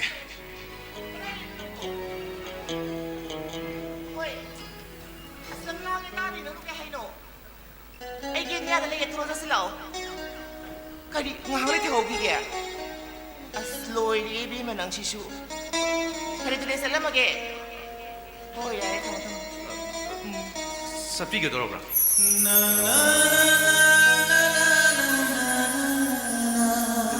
Ingon dra. Hoy, somdane hajariba. Sa piga dorobra na hajari. Yam ko inasaru yana bagi ay matam na iti. Ay isay tabi ho na ta. Ishay. Hoy. Hoy, tahawi. Kamay to bibigay. Ishay hay ba siya ishay ni ka. Mayek to hajari ba? Ay di say mayek tadi. Isay isura mo di tan katang taban ni. Sura ba sum tana hay ba si isay mayek ti yaw ko daw ni. Oh, ato may to bro. Yay papi. Ay no wahay am ta di hajja ho gyam. Ay she ꯅꯪꯒꯤ ꯅꯨꯡꯁꯤ ꯋꯥꯈꯜꯗ ꯂꯩꯇꯥꯐꯝ ꯈꯪꯗꯅ ꯋꯥꯔꯦ ꯌꯥꯏꯐꯕꯤ ꯅꯪꯒꯤ ꯑꯄꯥꯝꯕ ꯄꯟꯊꯨꯡꯐꯝ ꯑꯃ ꯌꯧꯅꯕ ꯍꯣꯠꯅꯕꯗ ꯃꯤ ꯑꯃꯒꯤ ꯄꯨꯟꯁꯤꯗ ꯈꯨꯔꯧ ꯊꯥꯡꯅꯅꯕ ꯍꯣꯠꯅꯒꯅꯨ ꯃꯤꯀꯨꯞ ꯈꯔꯗꯪꯅꯤ ꯅꯪ ꯑꯩꯒꯤ ꯋꯥ ꯁꯤꯡꯗꯪꯗꯤ ꯇꯥꯕꯤꯀꯣ ꯄ꯭ꯂꯤꯖ ꯑꯩ ꯅꯪꯒꯤ ꯄꯨꯟꯁꯤꯗ ꯈꯨꯔꯧ ꯊꯥꯡꯒꯦ ꯍꯥꯏꯕꯗꯤ ꯅꯠꯆꯗꯦ ꯅꯨꯡꯁꯤꯕ ꯍꯥꯏꯕꯁꯤꯗꯤ ꯍ꯭ꯌꯨꯃꯦꯟ ꯅꯦꯆꯔꯅꯤ ꯀꯩꯗꯧꯔꯒꯦ ꯑꯩ ꯅꯪꯒꯤ ꯋꯥ ꯇꯥꯒꯦ ꯍꯥꯏꯗꯨꯅ ꯗꯦꯜꯂꯤ ꯑꯁꯤꯗ ꯂꯥꯏꯔꯤꯛ ꯇꯝꯕ ꯂꯥꯛꯈꯤꯕ ꯅꯠꯇꯦ ꯑꯩꯒꯤ ꯄꯨꯟꯁꯤꯗ ꯈꯨꯔꯧ ꯊꯥꯡꯅꯅꯕ ꯍꯣꯠꯅꯒꯅꯨ ꯄ꯭ꯂꯤꯖ ꯂꯤꯁꯟ ꯑꯩꯅ ꯉꯥꯡꯁꯤꯗ ꯃꯩꯇꯩꯂꯣꯟꯅꯤ ꯅꯪ ꯃꯩꯇꯩꯂꯣꯟ ꯉꯥꯡ ꯃꯩꯇꯩ ꯃꯆꯥꯅꯤ ꯂꯧꯁꯤꯟꯕ ꯉꯝꯗꯅꯕ ꯍꯣꯠꯅꯧ ꯑꯩꯒꯤ ꯄꯨꯟꯁꯤꯗ ꯈꯨꯔꯧ ꯊꯥꯡꯅꯅꯕ ꯍꯣꯠꯅꯒꯅꯨ ꯑꯗꯨꯒ ꯑꯩꯕꯨꯁꯨ ꯁꯥꯎꯍꯟꯅꯕ ꯍꯣꯠꯅꯒꯅꯨ ꯀꯔꯤꯒꯨꯝꯕ ꯅꯪꯅ ꯑꯩꯒꯤ ꯄꯨꯟꯁꯤꯗ ꯍꯟꯅ ꯍꯟꯅ ꯌꯦꯠꯄꯒꯤꯗꯃꯛ ꯑꯩꯅ ꯗꯦꯜꯂꯤ ꯄꯨꯂꯤꯁꯇ ꯇꯥꯛꯇꯨꯅ ꯅꯪ ꯐꯥꯍꯟꯕꯁꯨ ꯉꯝꯃꯤ ꯅꯨꯡꯁꯤꯕꯒꯤꯗꯃꯛ ꯀꯔꯝꯕ ꯑꯦꯛ ꯂꯣꯒꯤ ꯃꯈꯥꯗ ꯑꯩꯕꯨ ꯐꯥꯕ ꯉꯝꯒꯗꯧꯔꯤꯕ ꯌꯨꯝ ꯄꯥꯟꯂꯤꯕ ꯄꯥꯈꯪ ꯑꯃꯅ ꯂꯩꯁꯥꯕꯤ ꯑꯃꯗ ꯅꯨꯡꯁꯤ ꯍꯥꯏꯕꯗ ꯄ꯭ꯔꯤꯊꯤꯕꯤꯒꯤ ꯀꯔꯝꯕ ꯑꯦꯛ ꯂꯣꯅ ꯑꯩꯕꯨ ꯐꯥꯕ ꯉꯝꯒꯗꯧꯔꯤ ꯅꯪꯕꯨ ꯅꯨꯡꯁꯤꯕꯒꯤꯗꯃꯛ ꯑꯩꯕꯨ ꯀꯩꯁꯨꯝꯁꯪꯗ ꯂꯩꯌꯣ ꯍꯥꯏꯔꯕꯁꯨ ꯄꯨꯟꯁꯤ ꯆꯨꯞꯄ ꯍꯔꯥꯎ ꯍꯔꯥꯎ ꯑꯩ ꯀꯩꯁꯨꯝꯁꯪꯗ ꯂꯩꯒꯦ ꯑꯩꯕꯨ ꯐꯥꯁꯤ ꯇꯧꯗꯨꯅ ꯍꯥꯠꯀꯦ ꯍꯥꯏꯔꯕꯁꯨ ꯊꯃꯣꯏ ꯄꯦꯟꯅ ꯑꯩ ꯐꯥꯁꯤꯒꯤ ꯁꯒꯥꯏ ꯀꯥꯒꯦ ꯌꯥꯏꯐꯕꯤ ꯑꯩ ꯅꯪꯕꯨ ꯊꯃꯣꯏ ꯁꯦꯡꯅ ꯅꯨꯡꯁꯤ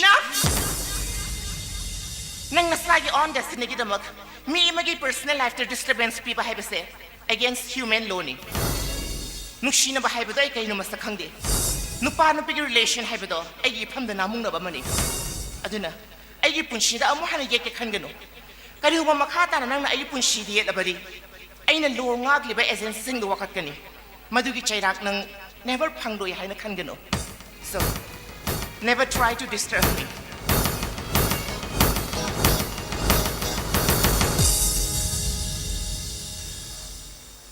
ꯑꯁꯤꯗꯤ ꯍꯧꯖꯤꯛ ꯄꯨꯔꯥ ꯅꯨꯡꯒꯤ ꯊꯝꯃꯣꯏꯅꯤ ꯁꯤꯗꯤ ꯑꯁꯤꯕꯨ ꯑꯩꯅ ꯌꯥꯅꯕ ꯀꯃꯥꯏꯅ ꯊꯦꯝꯗꯣꯏꯅꯣ ꯇꯧꯔꯤꯁꯦ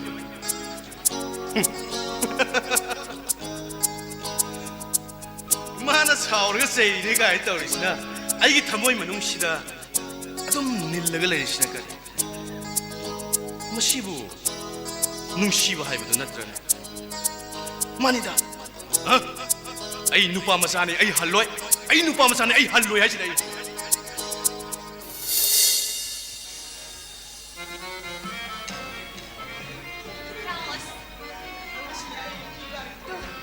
ꯑꯁꯣꯝꯗꯅꯦꯕ ꯂꯥꯛꯑꯣ ꯍꯥꯏꯕꯅꯦ ꯍꯩꯃꯥ ꯀꯩꯗꯧꯔꯒꯦ ꯁꯥꯎꯕꯅ ꯀꯥꯟꯅꯔꯣꯏ ꯐꯖꯕꯁꯤ ꯌꯦꯡꯉꯨꯁꯤ ꯂꯥꯛꯑꯣ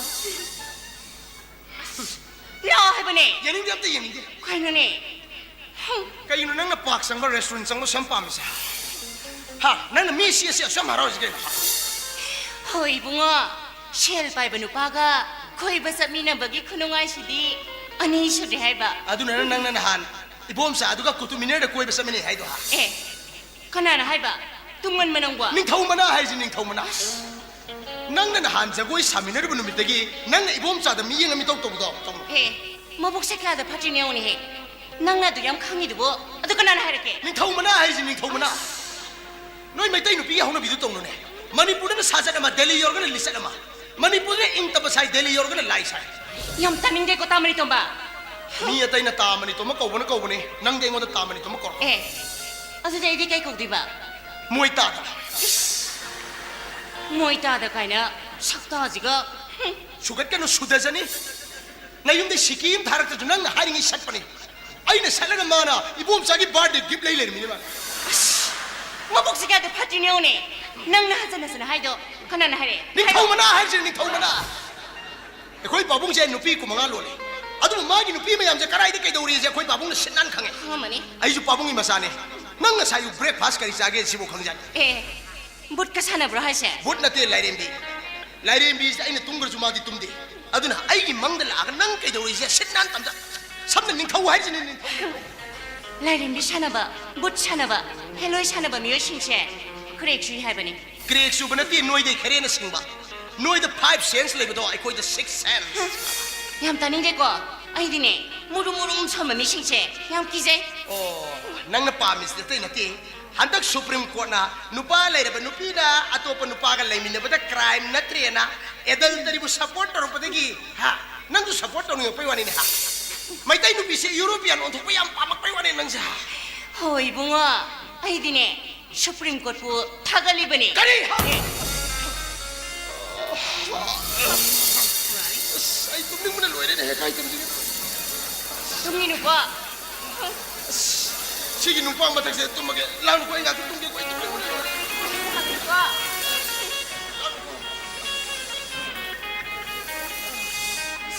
थामे तो मा मिलो यंगे में हगोला हाबने नंबुआ अस हगोला हाबने थामनी तो मा हगोला हाबने में होइने मादी शाव यादा बनिने शावर दे तुम मने बमा मानदी मर लेबनी नुक्सिरी बने हाइदना शनागी खुदो करी करी नु गिफ्ट ने हाइदना मयामा पिसले मदुदा देशु मीगी मरंदो लोक सलुबा हाइबा करबनिना नो हाइबिया रेदो अस मंगदोबदा मंगलाक लगदबनु पासिबो नुक्सियादना कमानिया रुइबनो आई सिदनी एदो खो सिबिया खरो सेकेंडी सिगदौ सरो नंगु नुक्सिजावा एगेले मिरबदे केदौ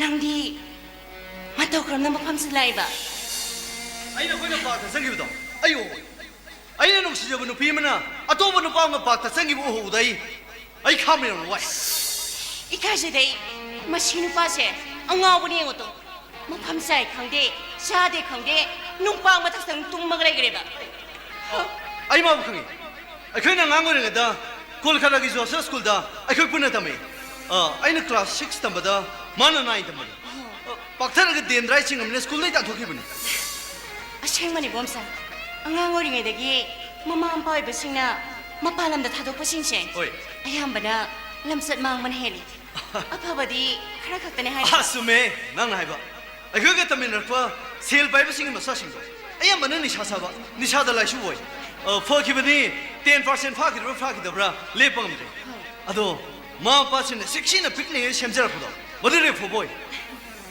एनीवे असai थोलो नुंसिरे सासे असेंमनि बोमसा नाका वरि सानाबसिना वाखलसिंसि हा मसिगी नुपासिगी वारि सानाबदिने खैनां खुसावने लैता फं खंदे आई मी हानिगिदा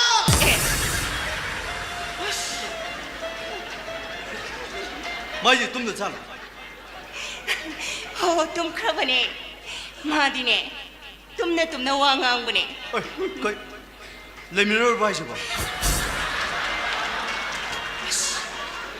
कहीं नंग हाइदुबो अइगा मागा तिनरेसे ngasingaran khatanati kuire tinerokpa adudi aini yetpo itho malene ha as khalli bane ishu kari adubune laina lebanu padadi ayum sukpane palaro eh laina lebulu layeng tholga nungsine lemen bidi kedoba as aise yamunna hanjan khalabane adubu masibu nupane haidana aibu kamai lemina duino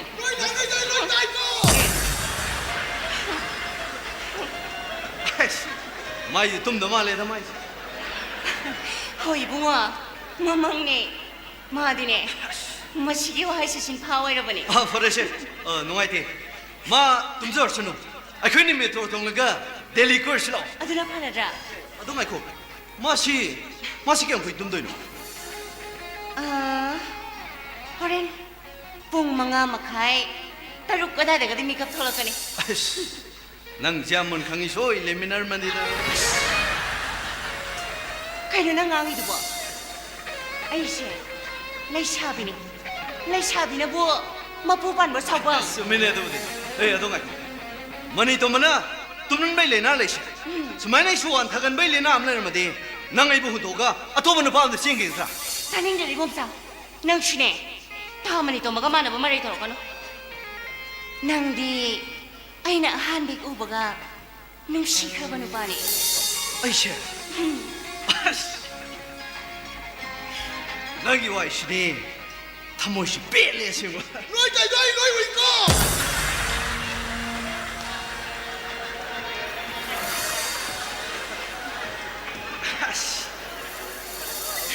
파레시 마나 다도 우동 본 오늘슬로 간대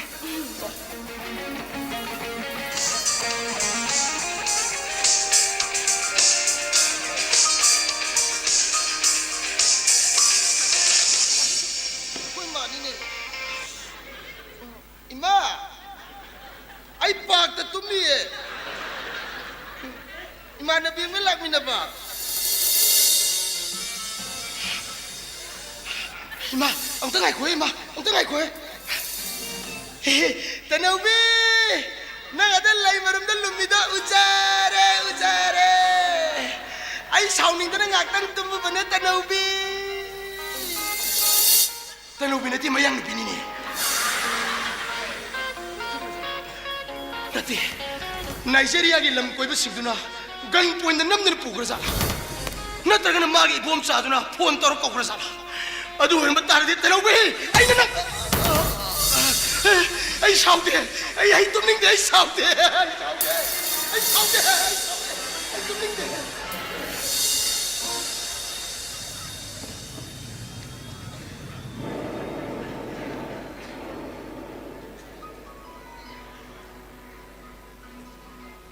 Mà hay lâu này hay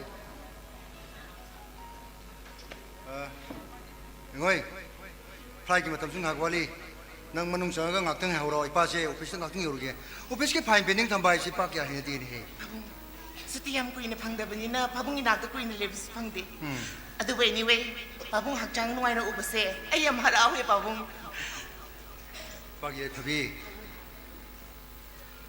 cagi wakil dah, cagi manglam di pahing ni bani.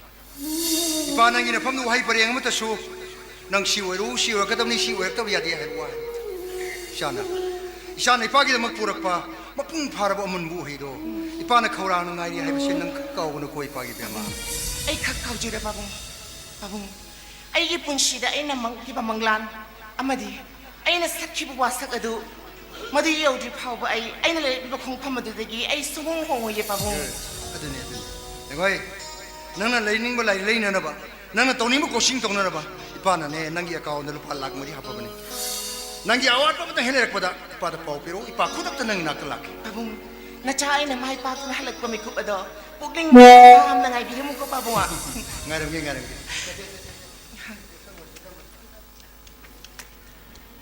Sama. Kadau ya. Ay pabung do wah mati dahil sa nini. Kariwano. Hayo ni. Hayo ipa da hayo. Isedo. Iyam wai hay na tayo. Magi no pado su pam nom pam kang da badagi sasat yam hongi hay na su tayo pabung. Ay pabe. Nasigi mapau de pa tamlakan. Wajar ge awaba pusi phangjar ge haidna mang masana yana makum thong chakkan. Magi sei matang da. Man angang hum sin duna makomuru isau ma samana ipa. Man adumna ne matam lo. Wasnu ma. Ai mapan. Ai janu simu sekhangi.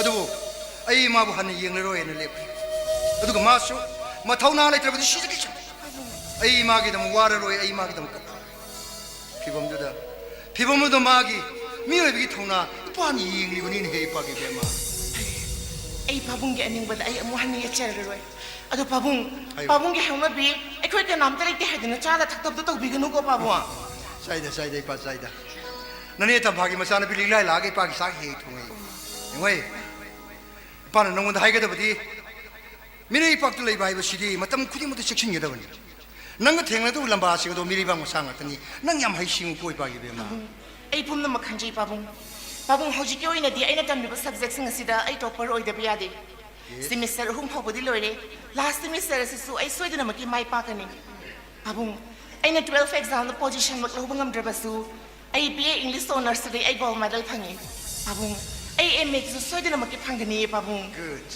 pana taji adubu kairang mo to lom dribonina ipa nangina phamna makha ta na wa haiki ishagi hona makan magi thona lingjendo lamdam sigi lemaida lamdam sigi miyamda lekhidrabi namagi thawai mirelda ishana mayek sheng ulakani haibagi thajabu wakal sigulena ipa nangbu khawrang na ngairamge ko ipagi oi punshigi pandam phangnama honabada nakok phaw sikdebo yusiasi 정말 빨리 오겠고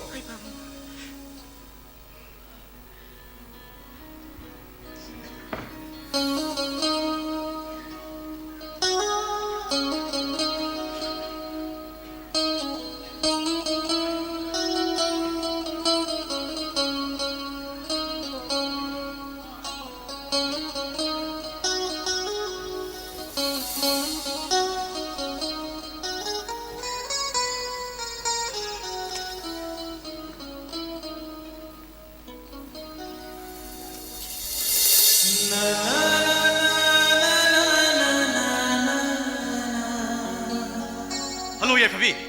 Delhi by the road. Kangna boy, koi ka wari chana ba kasi bu yadaw jalo. Kari flight sa pido no. Simtang di habiu dana kari flight sa pido no hajari ba. Erin yadare Adu di ay sama na re boarding pass lobi ba. laudri Ay ni hekta logja lagi sit thangna na pamina na ba. yani aina to goda thabak ai mingona sinade Punsi si hamna selfish way ba su fatta ba ni ko. mi magi personal life ta kuthing judana yaw ba haibase misak ado maralal ba misak amagi sajatni ai selfish ti oide Ay nangi punsi da nangi personal life ay khut thingjan jabadi na sade. Ay gi thamoi da phaujarak pa nungsi ba se. Ay nongon da sum share taw jabane. nungsiba nanna matang matam jai khangde jadi khangde nungsibagi mingda ai tung koini ni bes kaino nupa nupagi nungsina ba haibado ai tukache nungsibagi wata na ba ai na kong pande sidigi henbo wa ai na wanda hairoi Ay bu phuge am phubiyo. Mine ga phun ge phun biyo. Police ta ga phan ge phan biyo. Adubu ay gi punsi sida hek hingli ba makai. Ay nang bo dum nungsi duna leirani. nangi apama lambi ma chachabada aina kuthing judana yaw ba haibase ai gi right nate adubu engod interfere to klabadi ai madu khangdra leiba ngamoi ai mini Ay khangi nang min. Ay khoi tai bang mioi bada nungsi ba hai ba si yaw bane. Tai bang panu masak phajali ba se nungsi ba hai ba si na ne ai phabi. nangi wada tana na ba ai na kong gi sharuk ta mata siyawde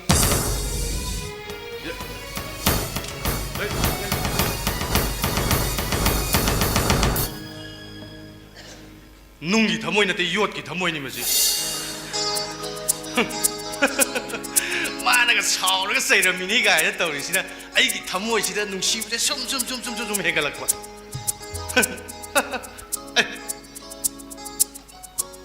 Ai di ma ga wari shadi ga da. Sida lai me am ji lu ai won lo yeng lai ra me o to i kai ga taw ri. Era ai kai bi de sungi he kai bi de ai jin.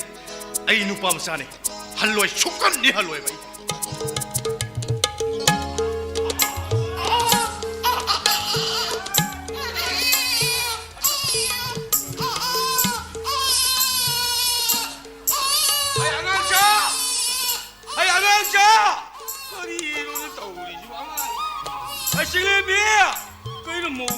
Kanan ni tabla tahu si ba. Ay dia manu me aku. Ha. Angang ni do. Allah Ay no pa si mapan ko law law le si ba. Hey. Angang ngam dutum ya. Ay ngako isu so si kai sakra. Kai kai nu sana ram. Ay ako ni hey. Mau ni le tablo. ꯃꯧꯅ ꯀꯗꯥꯏ ꯆꯠꯈꯤꯕ ꯂꯩꯀꯥꯏꯗ ꯑꯉꯥꯡ ꯂꯥꯏꯔꯤꯛ ꯇꯥꯛꯄ ꯆꯠꯈꯤ ꯌꯦ ꯕꯤꯑꯦ ꯅꯉꯣꯟꯗꯗꯤ ꯀꯅꯥꯝꯇ tuition ꯇꯧꯕꯤꯌꯨ ꯍꯥꯏꯗꯦ ꯇꯨꯌꯦꯜꯐ ꯄꯥꯁ ꯇꯧꯕ ꯃꯉꯣꯟꯗ ꯇꯨꯏꯁꯟ ꯇꯧꯕꯤꯌꯨꯗ ꯑꯉꯥꯡ ꯃꯌꯥꯝꯅ ꯌꯣꯝꯃꯤꯁꯤ ꯀꯔꯤꯒꯤꯅꯣ ꯈꯪꯕ꯭ꯔꯥ ꯄꯥꯖꯤꯌꯥ ꯂꯩꯀꯥꯏ ꯃꯌꯥꯝꯁꯤꯅ ꯅꯃꯧ ꯅꯨꯄꯤꯁꯦ ꯑꯐꯕ ꯅꯨꯄꯤꯅꯦꯅ ꯈꯜꯂꯦ ꯅꯪꯗꯤ ꯐꯠꯇꯕ ꯃꯤꯔꯥ ꯑꯗꯨꯅ ꯉꯔꯥꯡ ꯅꯃꯤꯟꯅ ꯉꯥꯡꯁꯪ ꯉꯥꯡꯂꯥꯏꯗꯨ ꯑꯗꯨ ꯀꯩꯗꯧꯔꯤꯕ ꯃꯤꯗꯧꯅ ꯂꯨꯄꯥ ꯂꯥꯛ ꯄꯨꯊꯣꯛꯇꯅ ꯁꯔꯀꯥꯔꯒꯤ ꯊꯕꯛ ꯇꯧꯕ ꯉꯝꯁꯨ ꯅꯠꯇꯦ ꯂꯅꯥꯏꯒꯤ ꯊꯕꯛ ꯇꯧꯔꯨꯏ ꯇꯣꯂꯣꯞ ꯏꯟꯊꯤ ꯅꯨꯡꯉꯥꯏꯅ ꯐꯪꯗꯕꯅꯤꯅ ꯄꯥꯖꯤꯅ ꯇꯦꯛ ꯇꯦꯛ ꯈꯔ ꯄꯨꯁꯤꯜꯂꯛꯄꯅ ꯏꯃꯨꯡꯁꯦ ꯑꯋꯥꯠꯄꯅ ꯄꯤꯛ ꯊꯜꯂꯦ ꯏꯅꯝꯗ ꯆꯪꯉꯛꯄꯁꯤ ꯏꯆꯥ ꯑꯍꯨꯝꯁꯤꯒꯤ ꯐꯨꯔꯤ ꯑꯊꯥꯕ ꯑꯃ ꯂꯩ ꯉꯝꯃꯣꯏꯗꯧ ꯍꯦ ꯅꯪ ꯅꯨꯄꯥ ꯊꯣꯛꯇꯦꯅ ꯍꯦ सरकार की थबक के थबक लन है शोब शोगे नोंगे दी थबक की थबक ngaktan ni ne natan di tallerga hey angang cha nakok tu sano ne hey yengo nama na ba sano bi kai sina ma gi nupi du lak ma tam da lo de gi gari di gi ung ba tu ma ya ma porei ba sina sun nate sana de gi lupa de yengo mo si lak di mai mung si kai dore nunga re da na nang di kari ore na sa hum si ka na kong du di sao la da na 놈이 좁게 난 거의도 씩씩더라. 아이 원래 가나 하이로 하우도 레도 서럽거든요. 나 꼭도 사노. 에이, 너 꼭도 사노. 영아이, 혹시 뭐 어세 번터도 내면 맞담 나트래? 맞담 해래? 나 싸움 수래? 마밤 타봐야래. 마밤도 타오. 자루야 저거 눕히지 푸. 맞아야. 아이기 싫어할래. 예. 아이 칼로르게 없는 놈들. 아. 아이야 뭐하래 벌써. 예. 아도나 나랑 유 닥슬러 나네 박도나 좀 수. 맞아야. 에이.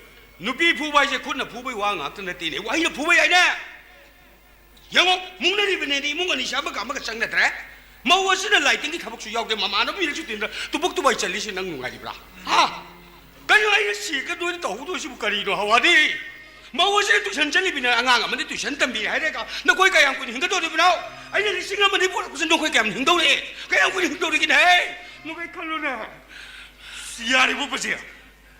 यारे है इसने थाउ पंक्तो का है बना था हाँ कथो पंक्तो का है बना था हम सब की मतम की सने बिदा मोगी मपादु वारोवी मसानु शिव खंग बनी माँ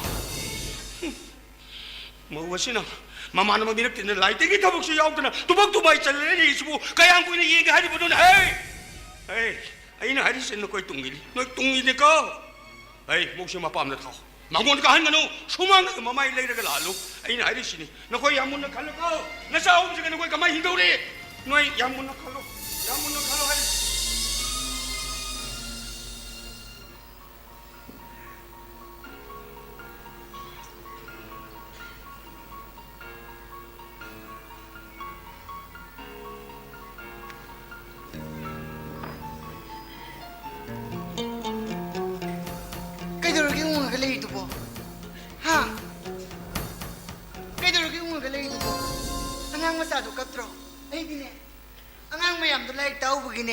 Seram gaji krak kangi. Kaidoro ki unga galei dubo.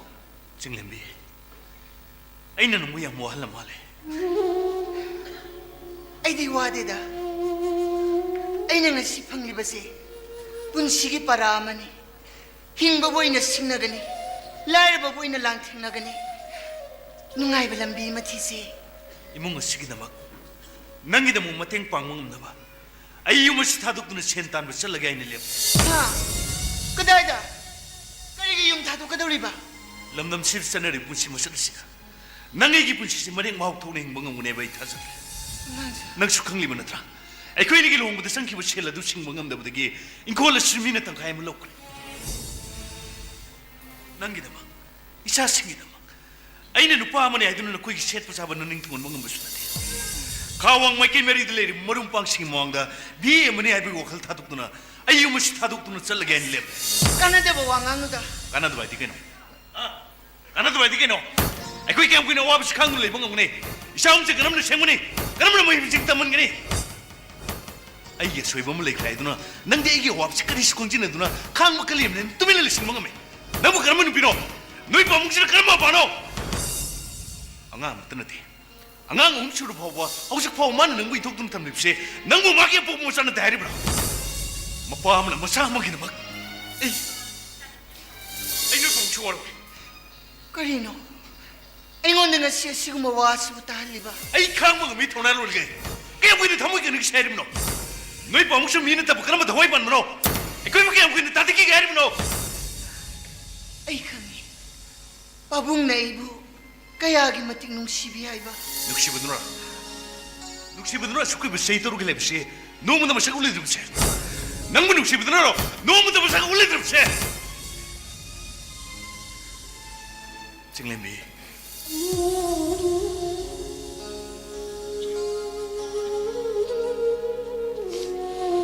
공마먹이니 이걸 자고보나 라고다 낭나 밑에 비라 실라가 아유 그니마다 훔치말는 룩신나 기부도 아이 계속 그런 거 아니는 칸로 아이 계속 그런 거 아니는 칸로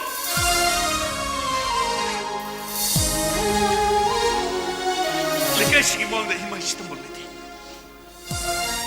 Siya na pa yung si, nako'y pamumali na ubumi ko nung nangangarap si, makarigin ang mutalak na yung natin. Ay, wala na siya, so kanagis malapam di. Miyay bagi sa sa doon ay napamlim siya. Ay, kayo daw, Hebano. Ha? Hagsubay kayo daw, Hebano. Kumo? Hagsubay kayo daw, Hebano. Nandiya pa madayo. Hagsubay kayo daw, Hebano. Ay, pamba. Nang gidama. Isasang gidama. Imong asik gidama. Hayang ayungan mo dagi. Nako'y kanasuro itong pamamada. Yung mas tadok na sa lagay ni Lemle.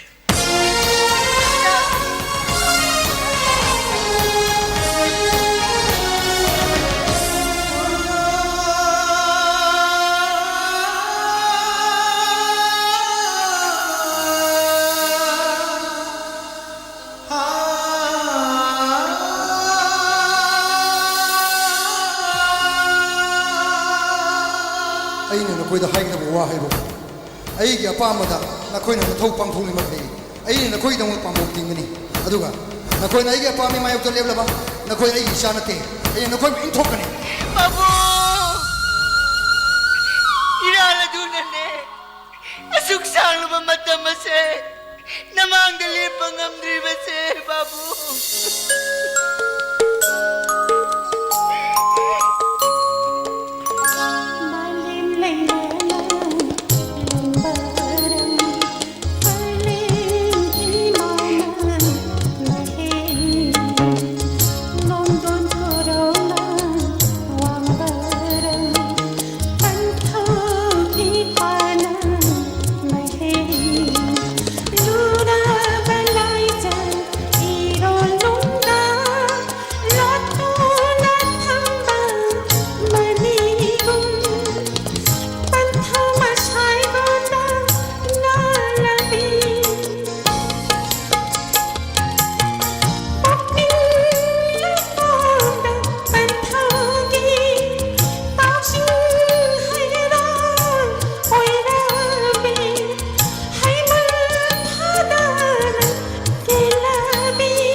그리 해봐 이 생선 떨어보네 생선 떨어보네 아 강이 강이 아 아이슈 아이기 서비스 못한 걸레는 게시다 아이 도움 도구 이토 그래도 어시 도움 게 칼리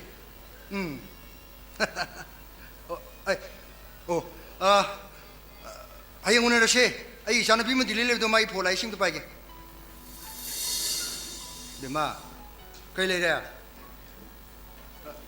hey kana sunatida upiski meni samsam warim sanar mani sai kare war bole ge ha prekai do hey sakam do re hayo sakam do re kori isana pass class pass pangle hai ba isana goal medal dikra do re hai ba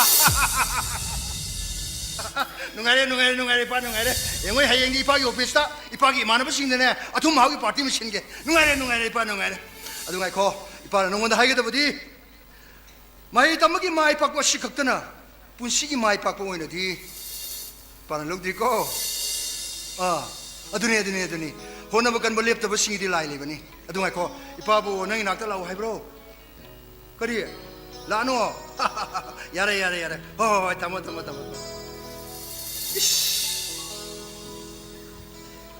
Isaya ipabina mapa ya yi pa manu mono mu gi mayak seng uthuk horo adu ai nu mai thok ya de dai bung bu sem bi ri ba ding ban mi ma pu lai ni thoi bung o ai sha ye phabine khanjari ba mapa ai na ningjari pu na muk thungan biu ko lai ni tho Ganano!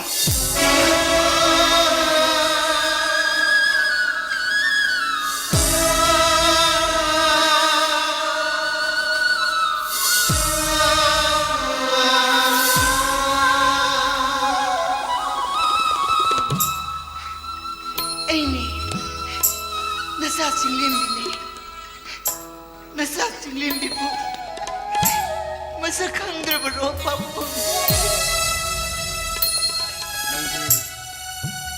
Nang di sini kalau mulai, nang ni yum sesang nak pergi, nang di hak kali le. Hei, kau jadi lagi thamoi ke thamoi ya. Jaga calo, jaga calo.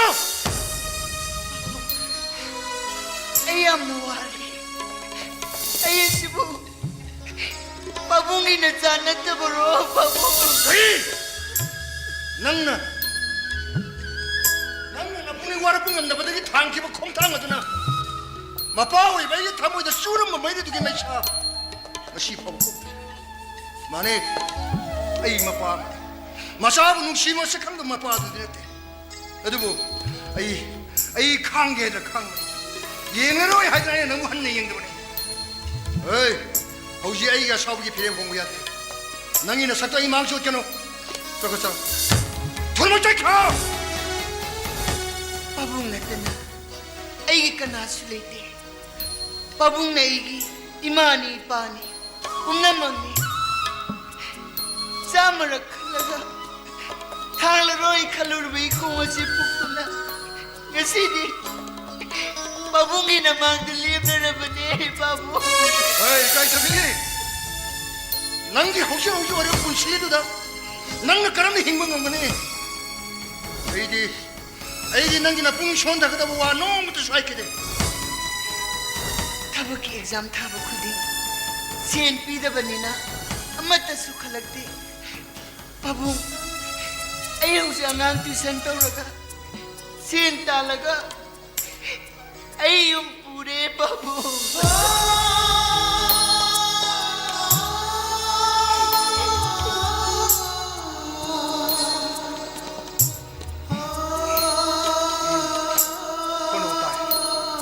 Hanna hono batai, na puning siyang na. Kanda yadaw ni, oida yadaw ni kalag exam tha. Tauna lai tu bamidi, ay isya na te. Usiki matamda, sen pida na, karam ba thabak oira kadaw ibano, karam na thabak panggadaw ibano. Tauna tana yadi ni babu. Ay, wa makataga no.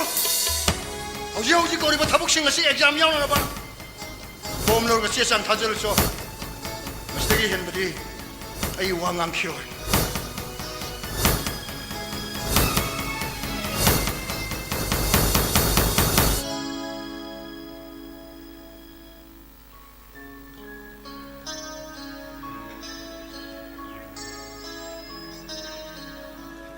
Aduh babung, nasabu. Nasabu laukat pira roi dro babu.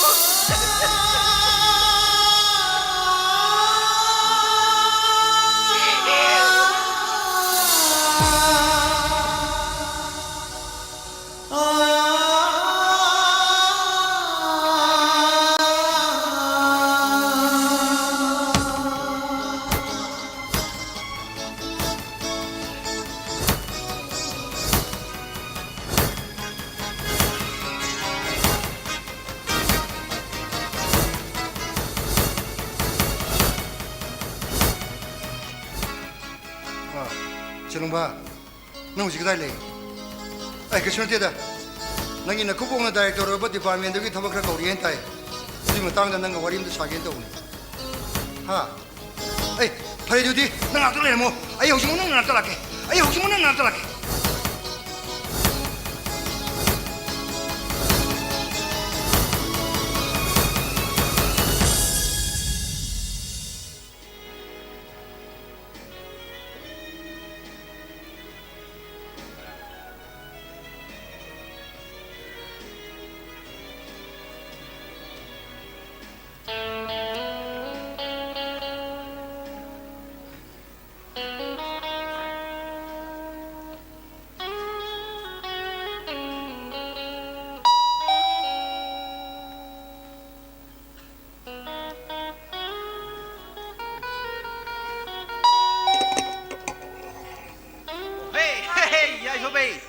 great. Thank you. ꯅꯨꯡꯉꯥꯏꯕ ꯐꯣꯡꯗꯣꯛꯆꯔꯤ ꯌꯥꯏꯐꯕꯤ ꯊꯥꯒꯠꯆꯔꯤ ꯇꯅꯧꯕꯤ ꯆꯪꯉꯣ ꯂꯥꯛꯑꯣ ꯆꯪꯉꯣ. ꯆꯪꯉꯣ ꯂꯥꯛꯑꯣ ꯐꯝꯃꯣ ꯅꯪꯒꯤ ꯀꯥꯁꯦ ꯉꯍꯥꯟꯈꯩ ꯆꯪꯗꯕꯅꯤꯅ ꯁꯪꯉꯛꯄ ꯏꯈꯣꯏ ꯈꯣꯏꯔꯦ ꯏꯁ ꯀꯩꯗꯧꯕ ꯀꯩꯒꯤꯗ ꯑꯩꯈꯣꯏ ꯃꯅꯤꯄꯨꯔꯗꯒꯤ ꯂꯥꯛꯄ ꯑꯩꯈꯣꯏꯁꯤꯡꯒꯤ ꯃꯔꯛꯇ ꯅꯪꯅ English department first class first ꯑꯣꯏꯗꯨꯅ ꯒꯣꯜ ꯃꯦꯗꯜ ꯗꯤꯀ꯭ꯂꯦꯌꯔ ꯇꯧꯕꯁꯦ ꯑꯩꯈꯣꯏ ꯃꯅꯤꯄꯨꯔꯗꯒꯤ ꯂꯥꯛꯄ ꯑꯩꯈꯣꯏ ꯄꯨꯝꯅꯃꯛ ꯍꯔꯥꯎꯅꯔꯤ ꯑꯦꯅꯤꯋꯦ ꯍꯣꯠꯅꯔꯤꯕ ꯈꯨꯗꯤꯡꯗꯁꯨ ꯃꯥꯏ ꯄꯥꯛꯄ ꯑꯣꯏꯕꯤꯌꯨ Thank you so much. ꯑꯩꯁꯨꯅꯦ ꯄꯦꯜꯂꯤꯕꯅꯤ ꯏꯕꯦꯝꯃ ꯑꯗꯨꯕꯨꯗꯤ ꯅꯪꯅ ꯇꯧꯖꯕꯒꯤ ꯃꯍꯩꯅꯤꯗꯅ ꯗꯦꯜꯂꯤꯗ ꯂꯩꯔꯤꯕ ꯅꯨꯄꯤ ꯃꯌꯥꯝꯁꯤꯗꯒꯤ ꯅꯪꯅ ꯇꯣꯞ ꯇꯣꯞꯄꯅꯤꯅ ꯅꯍꯥꯛꯅ ꯐꯪꯉꯛꯄ ꯑꯦꯆꯤꯞꯃꯦꯟꯁꯨ ꯇꯣꯉꯥꯜꯂꯤ right ꯑꯩ ꯌꯥꯝ ꯅꯨꯡꯉꯥꯏ Thank you so much ꯇꯅꯧꯕꯤ ꯑꯗꯣ ꯃꯈꯥꯗꯤ PhD ꯇꯧꯕꯤꯒꯗ꯭ꯔꯥ MPhil ꯇꯧꯕꯤꯒꯗ꯭ꯔꯥ ꯑꯩꯒꯤ ꯃꯦꯟ ꯍꯣꯞꯇꯤ ꯀꯔꯤ? UPSC exam ꯃꯥꯌꯣꯛꯅꯕꯅꯤ Okay. ꯃꯈꯥ ꯇꯥꯕ ꯁ꯭ꯇꯗꯤꯒꯤꯗꯃꯛ ꯑꯩ ꯄ꯭ꯔꯣꯐꯦꯁꯔ ꯃꯨꯈꯔꯖꯤꯒꯁꯨ ꯄꯥꯎ That's great. ꯆꯥꯟꯅꯔꯤ ꯉꯝꯅꯤꯗ ꯅꯪꯗꯤ ꯅꯪꯒꯤ ꯀꯥꯅꯦ ꯍꯥꯏꯗꯅ ꯇꯧꯔꯤꯕꯁꯤꯁꯨ ꯂꯥꯏꯕ꯭ꯔꯦꯔꯤ ꯑꯃꯒ ꯆꯞ ꯃꯥꯟꯅꯩ ꯃꯔꯨꯑꯣꯏꯕ ꯂꯥꯏꯔꯤꯛꯁꯤꯡꯗꯤ ꯁꯤꯗ ꯂꯣꯏꯅ ꯂꯩꯔꯦ ꯈꯪꯗ꯭ꯔꯦ ꯇꯅꯧꯕꯤ ꯂꯥꯏꯅ ꯇꯝꯃꯝꯃ ꯌꯦꯡꯕ ꯍꯥꯏꯕꯗꯨꯅꯤ ꯍꯩꯃꯥ ꯑꯗꯨ ꯉꯥꯏꯈꯣ ꯀꯔꯤ? ꯑꯇꯣꯞꯄ ꯑꯇꯩꯗꯤ ꯀꯅꯥ ꯄꯥꯁ ꯇꯧꯅꯔꯒꯦ ꯑꯣ ꯑꯩꯈꯣꯏꯁꯦ ꯁꯦꯀꯦꯟ ꯀ꯭ꯂꯥꯁꯅꯤ ꯑꯌꯥꯝꯕꯅꯗꯤ ꯄꯥꯁ ꯇꯧꯔꯦ ꯐꯦꯜ ꯑꯣꯏꯔꯤꯕꯁꯤ ꯃꯅꯤꯇꯣ ꯃꯊꯟꯗ ꯑꯣꯏꯔ ꯃꯥꯜꯂꯦ ꯍꯥ ꯃꯥ ꯃꯊꯟꯗ ꯑꯧ. ꯍꯩꯃꯥ ꯌꯥꯝ ꯅꯨꯡꯉꯥꯏꯇꯤꯌꯦ ꯑꯩꯁꯨꯅꯦ 50% ꯁꯤ ꯅꯧꯅ ꯌꯥꯎꯔꯛꯑꯦ ꯀꯩꯁꯨ ꯀꯥꯏꯗꯦ ꯀꯩꯅꯣ ꯑꯗꯣ ꯑꯩꯗꯤ ꯁꯤꯗ ꯂꯩꯔꯔꯣꯏ ꯀꯩꯒꯤ ꯃꯅꯤꯄꯨꯔ ꯊꯣꯛꯅꯕ ꯑꯩꯈꯣꯏꯅꯤ ꯁꯣꯄꯤꯡ ꯇꯧꯔꯨꯈꯤꯒꯦ ꯀꯩꯅꯣ ꯍꯥꯏꯁꯤꯕꯣ ꯀꯟꯚꯣꯀꯦꯁꯟꯒ ꯑꯝꯇ ꯌꯥꯎꯔꯔꯣꯏꯗ꯭ꯔꯣ ꯍꯥꯏꯁꯦ ꯑꯦ ꯑꯗꯨꯗꯤ ꯀꯩ ꯌꯥꯎꯗꯣꯏꯅꯦ ꯑꯗꯨꯅꯦꯕ ꯍꯣꯏ ꯏꯕꯦꯝꯃ ꯑꯇꯩꯃꯛ ꯅꯠꯇ꯭ꯔꯕꯁꯨ ꯅꯍꯥꯛꯅ ꯁꯥꯔꯇꯤꯐꯤꯀꯦꯠꯀ ꯂꯧꯕ ꯊꯣꯛꯂꯛꯄꯗꯣ ꯍꯨꯏꯁꯟꯒ ꯍꯨꯏꯠ ꯍꯨꯏꯠ ꯂꯥꯎꯅ ꯈꯣꯡꯉꯛꯇꯣꯏꯅꯦ ꯌꯥꯝ ꯅꯨꯡꯉꯥꯏꯔꯤꯌꯦ ꯇꯅꯧꯕꯤꯁꯦ ꯑꯗꯣ ꯑꯩꯈꯣꯏ ꯅꯉꯣꯟꯗ ꯀꯨꯏꯅ ꯗꯤꯁꯇꯔꯕ ꯇꯧꯅꯤꯡꯗꯦ ꯍꯩ ꯑꯩꯈꯣꯏ ꯑꯗꯨꯒꯤ ꯋꯥ ꯂꯩ ꯑꯗꯣ ꯉꯥꯏꯈꯣꯅꯦ ꯀꯩꯅꯣ ꯅꯪꯒꯤ ꯉꯁꯤꯒꯤ ꯅꯨꯡꯉꯥꯏꯔꯕ ꯅꯨꯃꯤꯠ ꯑꯁꯤꯗ ꯁꯥꯃꯨ ꯉꯧꯗꯦ ꯍꯧꯖꯤꯛ ꯐꯥꯎꯕ ꯂꯥꯛꯇꯣꯏ ꯍꯣꯏꯅꯦ. ꯄ꯭ꯂꯤꯖ ꯇꯅꯧꯕꯤ ꯑꯩꯉꯣꯟꯗ ꯅꯨꯄꯥ ꯑꯃꯠꯇꯒꯤ ꯃꯤꯡꯗ ꯋꯥ ꯑꯩꯉꯣꯟꯗ ꯍꯧꯗꯣꯔꯛꯀꯅꯨ ꯑꯩꯁꯨ ꯑꯗꯨ ꯈꯪꯗꯅ ꯅꯍꯥꯟꯈꯩꯗꯤ ꯍꯥꯏꯗꯦꯗꯅ ꯄꯥꯖꯍꯧꯔꯣ ꯅꯪꯒꯤ ꯂꯥꯏꯔꯤꯛꯁꯦ ꯑꯩꯈꯣꯏꯁꯨ ꯆꯠꯅꯕ ꯇꯧꯔꯒꯦ ꯍꯣꯏ ꯑꯗꯣ ꯗꯦꯜꯂꯤ ꯃꯆꯥꯁꯤꯡꯁꯦ ꯌꯥꯝꯅ ꯐꯠꯇꯕꯅꯤꯀꯣ ꯊꯣꯡꯁꯦꯅ ꯂꯣꯟꯖꯜꯂꯣ ꯍꯣꯏ ꯑꯩꯈꯣꯏ ꯑꯃꯨꯛ ꯆꯠꯂꯨꯈꯤꯒꯦ Okay, bye. ꯆꯠꯂꯣꯀꯣ Bye. Okay, bye.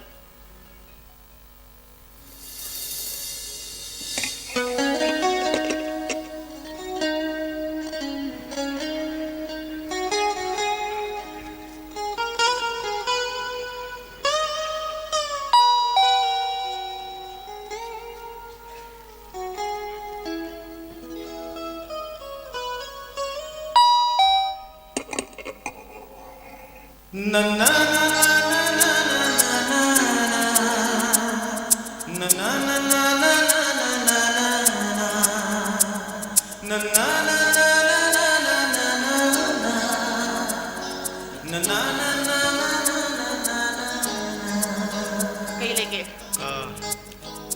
ꯑꯩ ꯅꯪꯕꯨ ꯀꯣꯡꯒ꯭ꯔꯦꯠ ꯇꯧꯒꯦ ꯍꯥꯏꯗꯨꯅ ꯂꯥꯛꯆꯕꯅꯤ ꯅꯪꯅ ꯄꯨꯝꯅꯃꯛꯇꯒꯤ ꯃꯀꯣꯛ ꯑꯣꯏꯅ ꯇꯥꯕꯗ ꯅꯨꯡꯉꯥꯏꯕ ꯐꯣꯡꯗꯣꯛꯆꯔꯤ ꯀꯣꯡꯒ꯭ꯔꯦꯆꯨꯂꯦꯁꯟ ꯑꯩꯒꯤ ꯆꯝꯂꯕ ꯈꯨꯗꯣꯜ ꯄꯣꯠ ꯁꯤꯝꯇꯪꯗꯤ ꯂꯧꯁꯟꯕꯤꯌꯨ please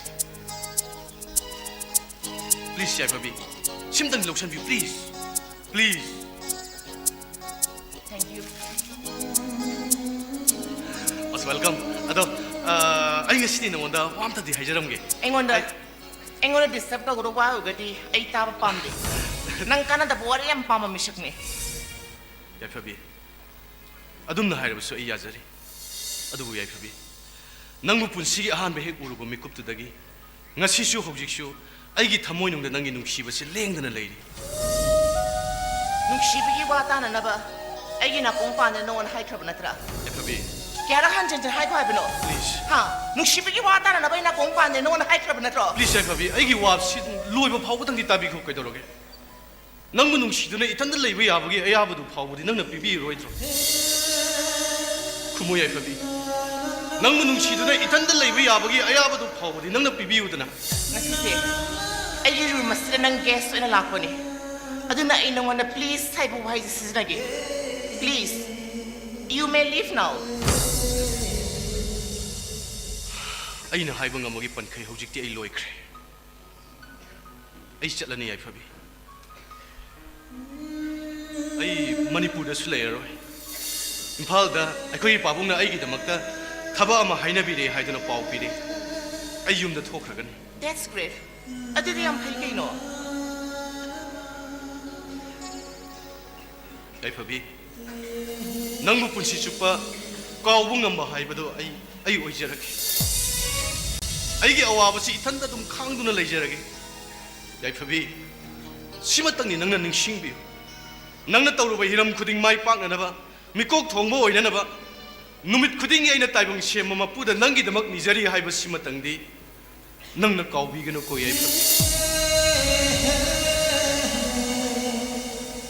ishalake la la la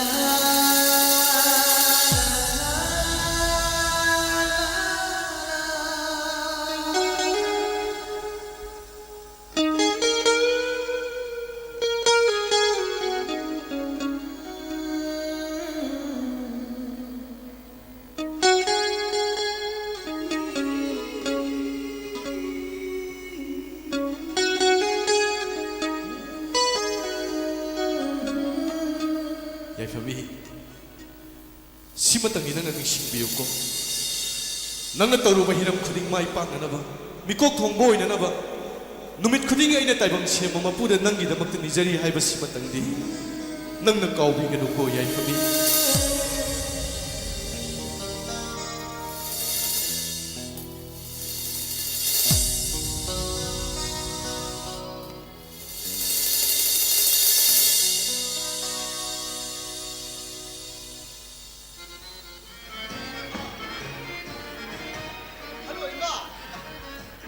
ai ka da leiti ai ka da phamma warak tana ai lambi da thorai ne parikha gi result fail hoi rei ma asmo university yad de ma singe su yad oza phatte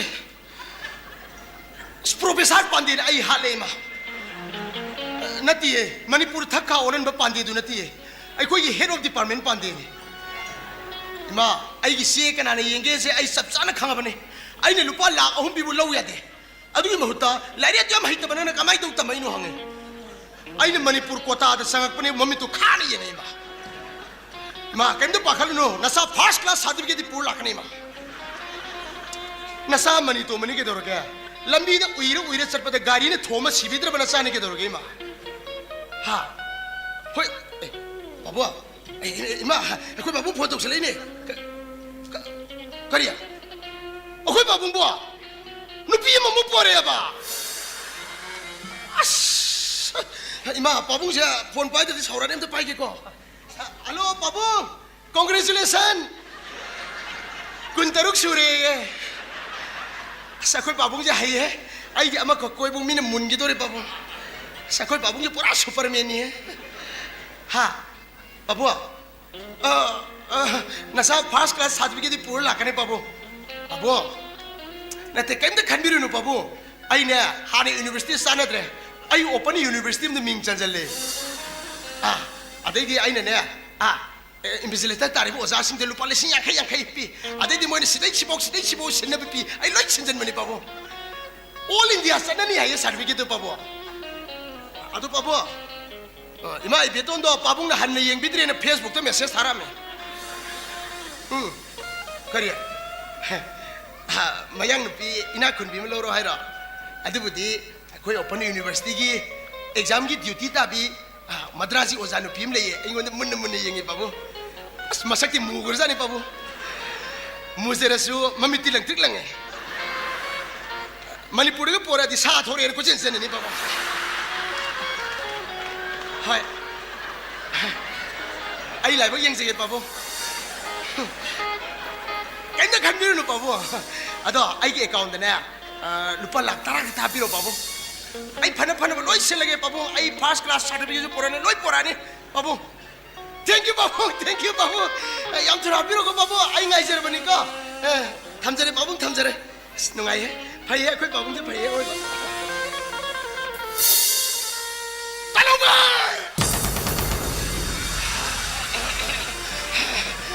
kem de khalono mari saur di tummani ai tummi ne salor se di tum ada ba ba ma ko sano ba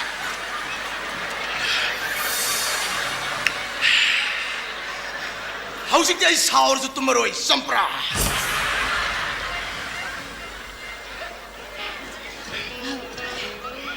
tamani to ma nangdi delhi gilam bisna thanda kai daromi ba ai nang bu thirak padina te ꯑꯗꯨꯕꯨ ꯂꯥꯏꯅ ꯏꯟꯖꯗꯅ ꯉꯁꯤꯗꯤ ꯅꯪꯒꯤ ꯁꯥꯖꯠ ꯑꯩ ꯆꯞ ꯆꯥꯅ ꯈꯪꯉꯤ ꯑꯦ ꯑꯩꯒꯤ ꯁꯥꯖꯅ ꯀꯩꯗꯧꯔꯒꯦ ꯍꯥꯏꯁꯦ ꯑꯩꯒꯤ ꯁꯥꯖꯅ ꯀꯩꯗꯧꯔꯒꯦꯕ ꯑꯍꯜ ꯂꯃꯟꯅ ꯍꯥꯏꯅꯕ ꯍꯨꯔꯥꯟꯕꯒꯤ ꯇꯔꯥꯅꯤ ꯃꯄꯨꯒꯤ ꯅꯣꯡꯃꯗ ꯁꯨꯝꯈ꯭ꯔꯦꯗ ꯑꯩꯅ ꯁꯦꯟ ꯄꯨꯊꯣꯛꯑꯒ ꯃꯐꯝꯁꯤꯗ ꯏꯕꯥꯅꯤ ꯃꯥꯁꯇꯔ ꯇꯧꯃꯤꯟꯅꯁꯦꯅ ꯂꯥꯛꯈꯤꯕ ꯅꯠꯇ꯭ꯔꯥ ꯍꯣꯏꯅꯦ ꯆꯨꯝꯃꯤꯅꯦ ꯑꯗꯨꯕꯨ ꯑꯩꯁꯦ ꯅꯪꯅ ꯂꯧꯔꯕ ꯅꯨꯄꯤꯔꯣ ꯑꯣ ꯅꯪꯒꯤꯁꯤꯗꯤ ꯕꯇꯔꯐ꯭ꯂꯥꯏꯁ ꯑꯥꯔ ꯐ꯭ꯔꯤ ꯀꯥꯗꯨꯅꯤꯅꯦ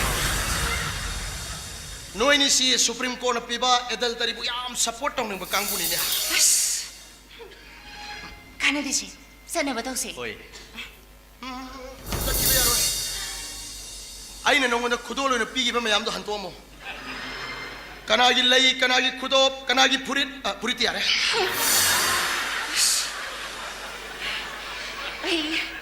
ꯑꯩ ꯄꯤꯗꯗꯤ ꯄꯤꯈ꯭ꯔꯒꯦꯗ ꯑꯩ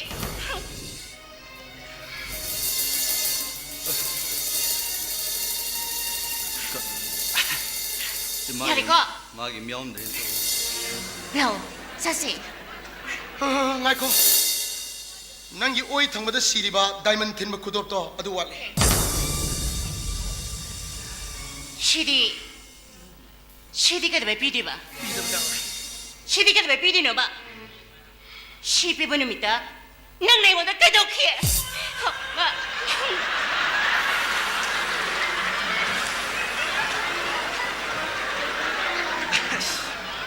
너희니 와 이제 기분 역설래 돼서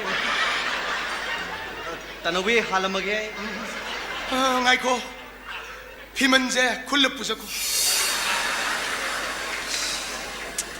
어판다 레비누 피코보다 노피르기 시 호도바 인 라라마레 아이기 시마니 юм네 노피 밍이 아두인 라이버 영어르게 따노비 아이 할게 싹기베 야로에 ngasai makai khudang paina laknaraga khudang paira puigo ai sido ge batin amone yosande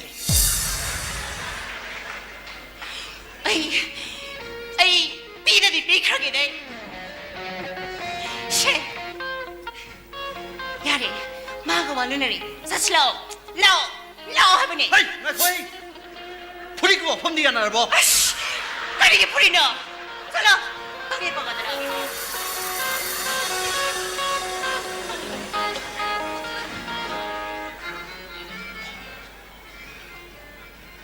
he wari leiba khudo nang budi aina khak mangal loi madraji ozanupi murga langbido magi muri to khusa duda khudo nang bu sirurake mamdringe salorge magi masak uringida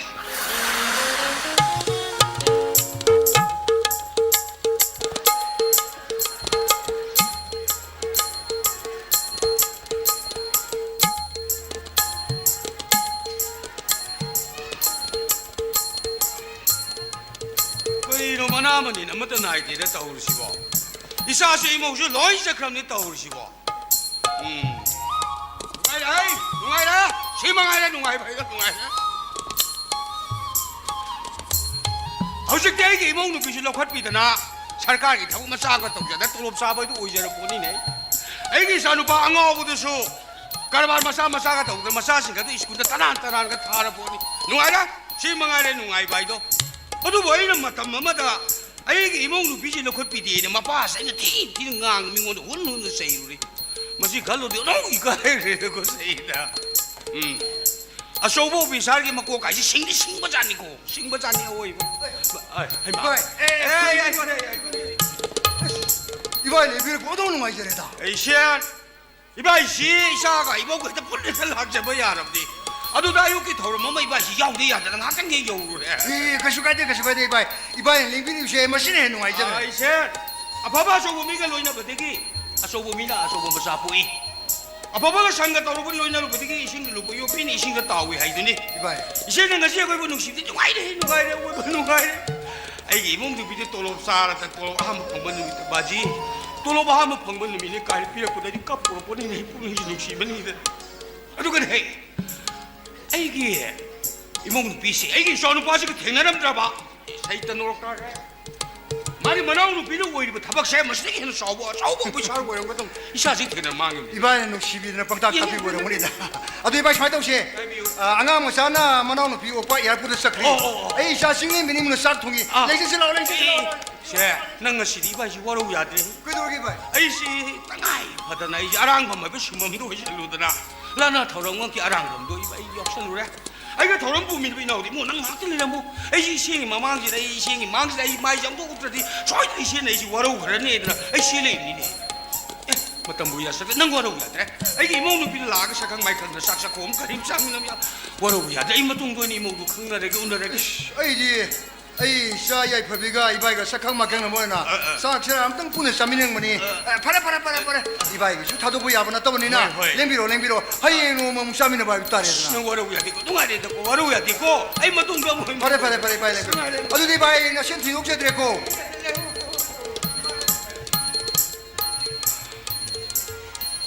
분식이 맞담디 호키보 강호디. 맞담 말을 내링에 분식이 신타가야 빵통으로 미어입은 호네. 아이 샤싱레 미슈 타우나 레이나 록싱레이나 호르키바니 어두고 라마캉다 띵정 가이정 뭐 분시마데 핵다키다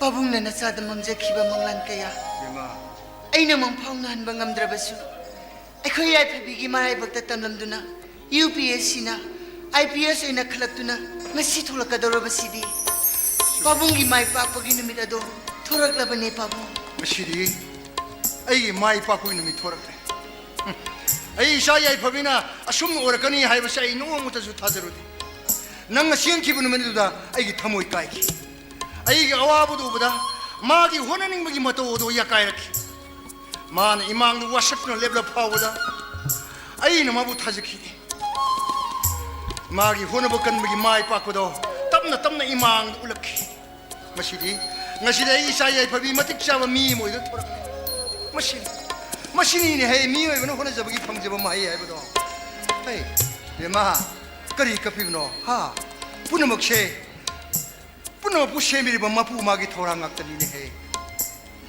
ai isaya phabi single mi su khangbudi kalida ipana namu sahi tara inthokpada namsu khang ngam gribududi babung na nasada mangja khiba manglan kaya aina mangphawnan bangamdabagi damak nasabu ngakpiyu ko babu bema hey ipawarodi punamakse wai thorang aktani ne babu akhoi ai phabi yora amale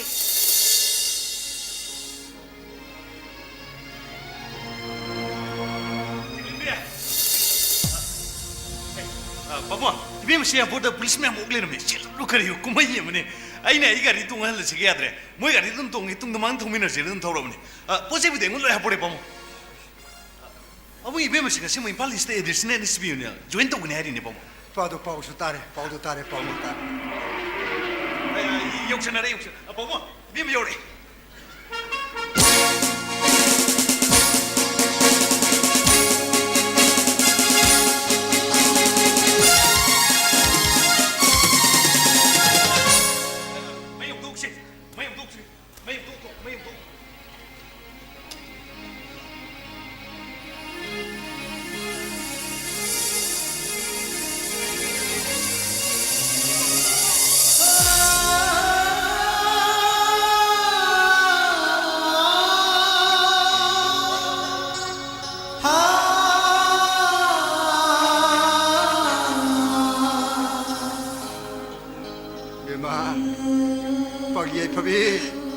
namana daibang panji thadoram dagi matamda ai shani she mi wen bo shemlu ko haina sinaram do masidi shana namagi muangak lene he page be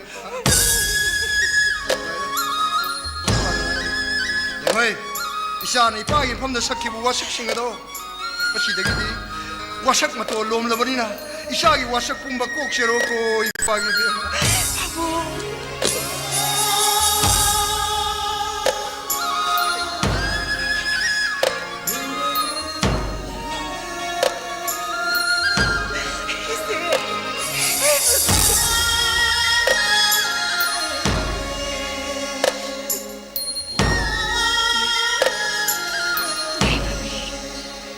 ngasidi nangna babung na mangja khiba manglan kaya mangphawnan bangamle isi hai हाइनिंगाई लेतुन नुंगाई रे याइफबी इसेना सुनु इते दंगन न Chelam दबदी ngasi iche na pangliba punsi madela se ai na panglamba si ai ni se noi wari de no choi ko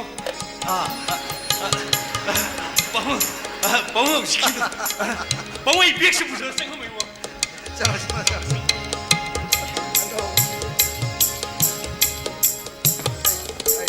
마 영화이 나기 타복 조인 동원이 좀 하려보니나 나시엔 이문도 사이싱 거 신들래보니 아코이 면 뿌는 싸미는 싫어 라라라 탱이 라라 Sintang kongge अदुबुरो थाइनाय खुइनिना Pemba थोंमना हावी रौ थोंमना हावी ना खना खिबदो ngasidi सेना अनिमक थोंगी asing bagia होय ला yang phang ni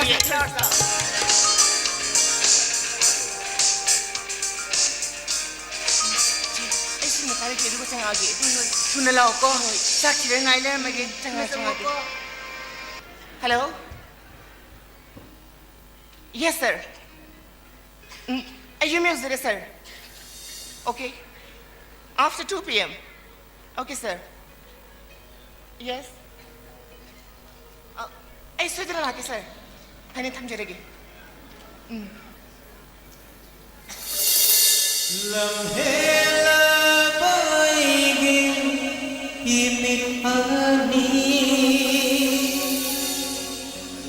karigi nahana urbano mabo याइफबी नंग UPS की result दा IPS फंगली पाउ ताबदा ए याम हराउकी नंग सी थोलकनी पाउ ताबदा नंगबु उनबा लाक्सबनी Congratulations. kaino ngasi di khutta lei sorungon parak tena Hojikti Leibaki asawa aidinga ko officer mo igadorobnina aina purokpa asamba khudol potona matik chahodrabadi ikaiba nangadra khandana pujaraktabani ngasi dagidi security na ngak shenduna unaba phangkidaba suya unaba phangmagi nungaibado phongdoksari yaiphabi ai chalaki ngai ko ngasi di nangi aning ba apa ma to phonggok larai dro nangbu ahan be hek uba mikupta nangondo phongdogi khanba wahi thamoi nungdu pumthan thankri kari wahi na hana hairaga nangi kallaba thamoi do mahi langthon gadagi haiba ai wakhana lamba phangri ai di sumnatagi nangondo wahi ema fawa haidrabasu uzaning manangi shaktam si uzaraga aigi apen ba haibado oire yakhabi ai sidagi hena aigi thamoi ya pamba kaishu leitre Delhi Delhi ni da nang ai punshi da han han yet pagi damak aina Delhi police te FIR ma tha da nang bu phana bagi dam wakati adubu Delhi police na i wakat dom khona tabi khide adubu hozik ai samak IPS officer nang bu ahan da thengna ba mi kupta aina pha ba hai bese ai chap chap lep trabwari ni aduna aina ngasi nang bu shoi dina maki pha gani law chashiraw yakhabi aina nangmu nungshirubase aigi kariral nungshibadugine aina nungu phaga dori base la chashiraw yakhabi aibu kadai tana pugadoriba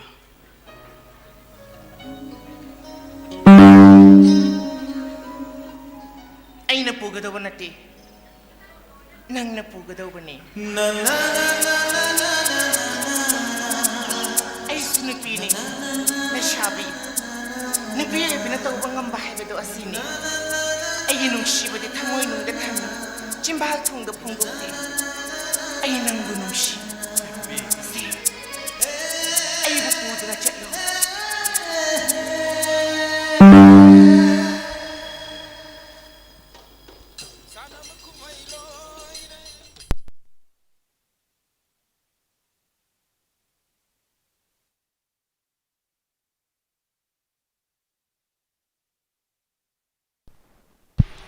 Hojik tabiri Sumanila Amanba Uhai Lila Sanabi Kiba Pacemaker Artist Association Ge Lila Kampu Tham Sandokpana Tahanjari Basi 90.0 MHz Ta Sandok Sariba Wahu Radio Ki Makhang Mathali Thawamni Makha Tarakpa Thawamda Evening Newspaper Update Matam Matam Gi Wafam ꯂꯣꯏꯅꯅ ꯃꯈꯜ ꯃꯊꯦꯜꯒꯤ ꯏꯁꯩ ꯇꯥꯃꯤꯟꯅꯁꯤ꯫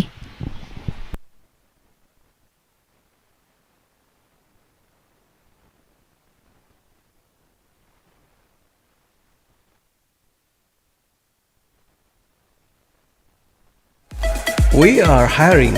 Join our team. We are looking for a dynamic and motivated candidate to join our growing team in Luang Sangbang. Open position: Public Relation Officer PRO, Nupa Amadi Nupi. Eligibility na Bachelor's degree in Public Relation, Mass Communication, Journalism, MBA, Marketing or any relevant field single labor oigadaban. Communication skills tana English, Hindi, Amadi Manipuri oigadaban. Masiga loina na strong public speaking and interpersonal skills labor hena pamjai. Amadi social media gi knowledge labor amadi digital marketing gi maramda advantage oiba pamjai. Experience amadi chahina yamdrabada chahi amagi relevant experience in PR, communications, media relations natraga corporate communication labor oigadaban. Masagi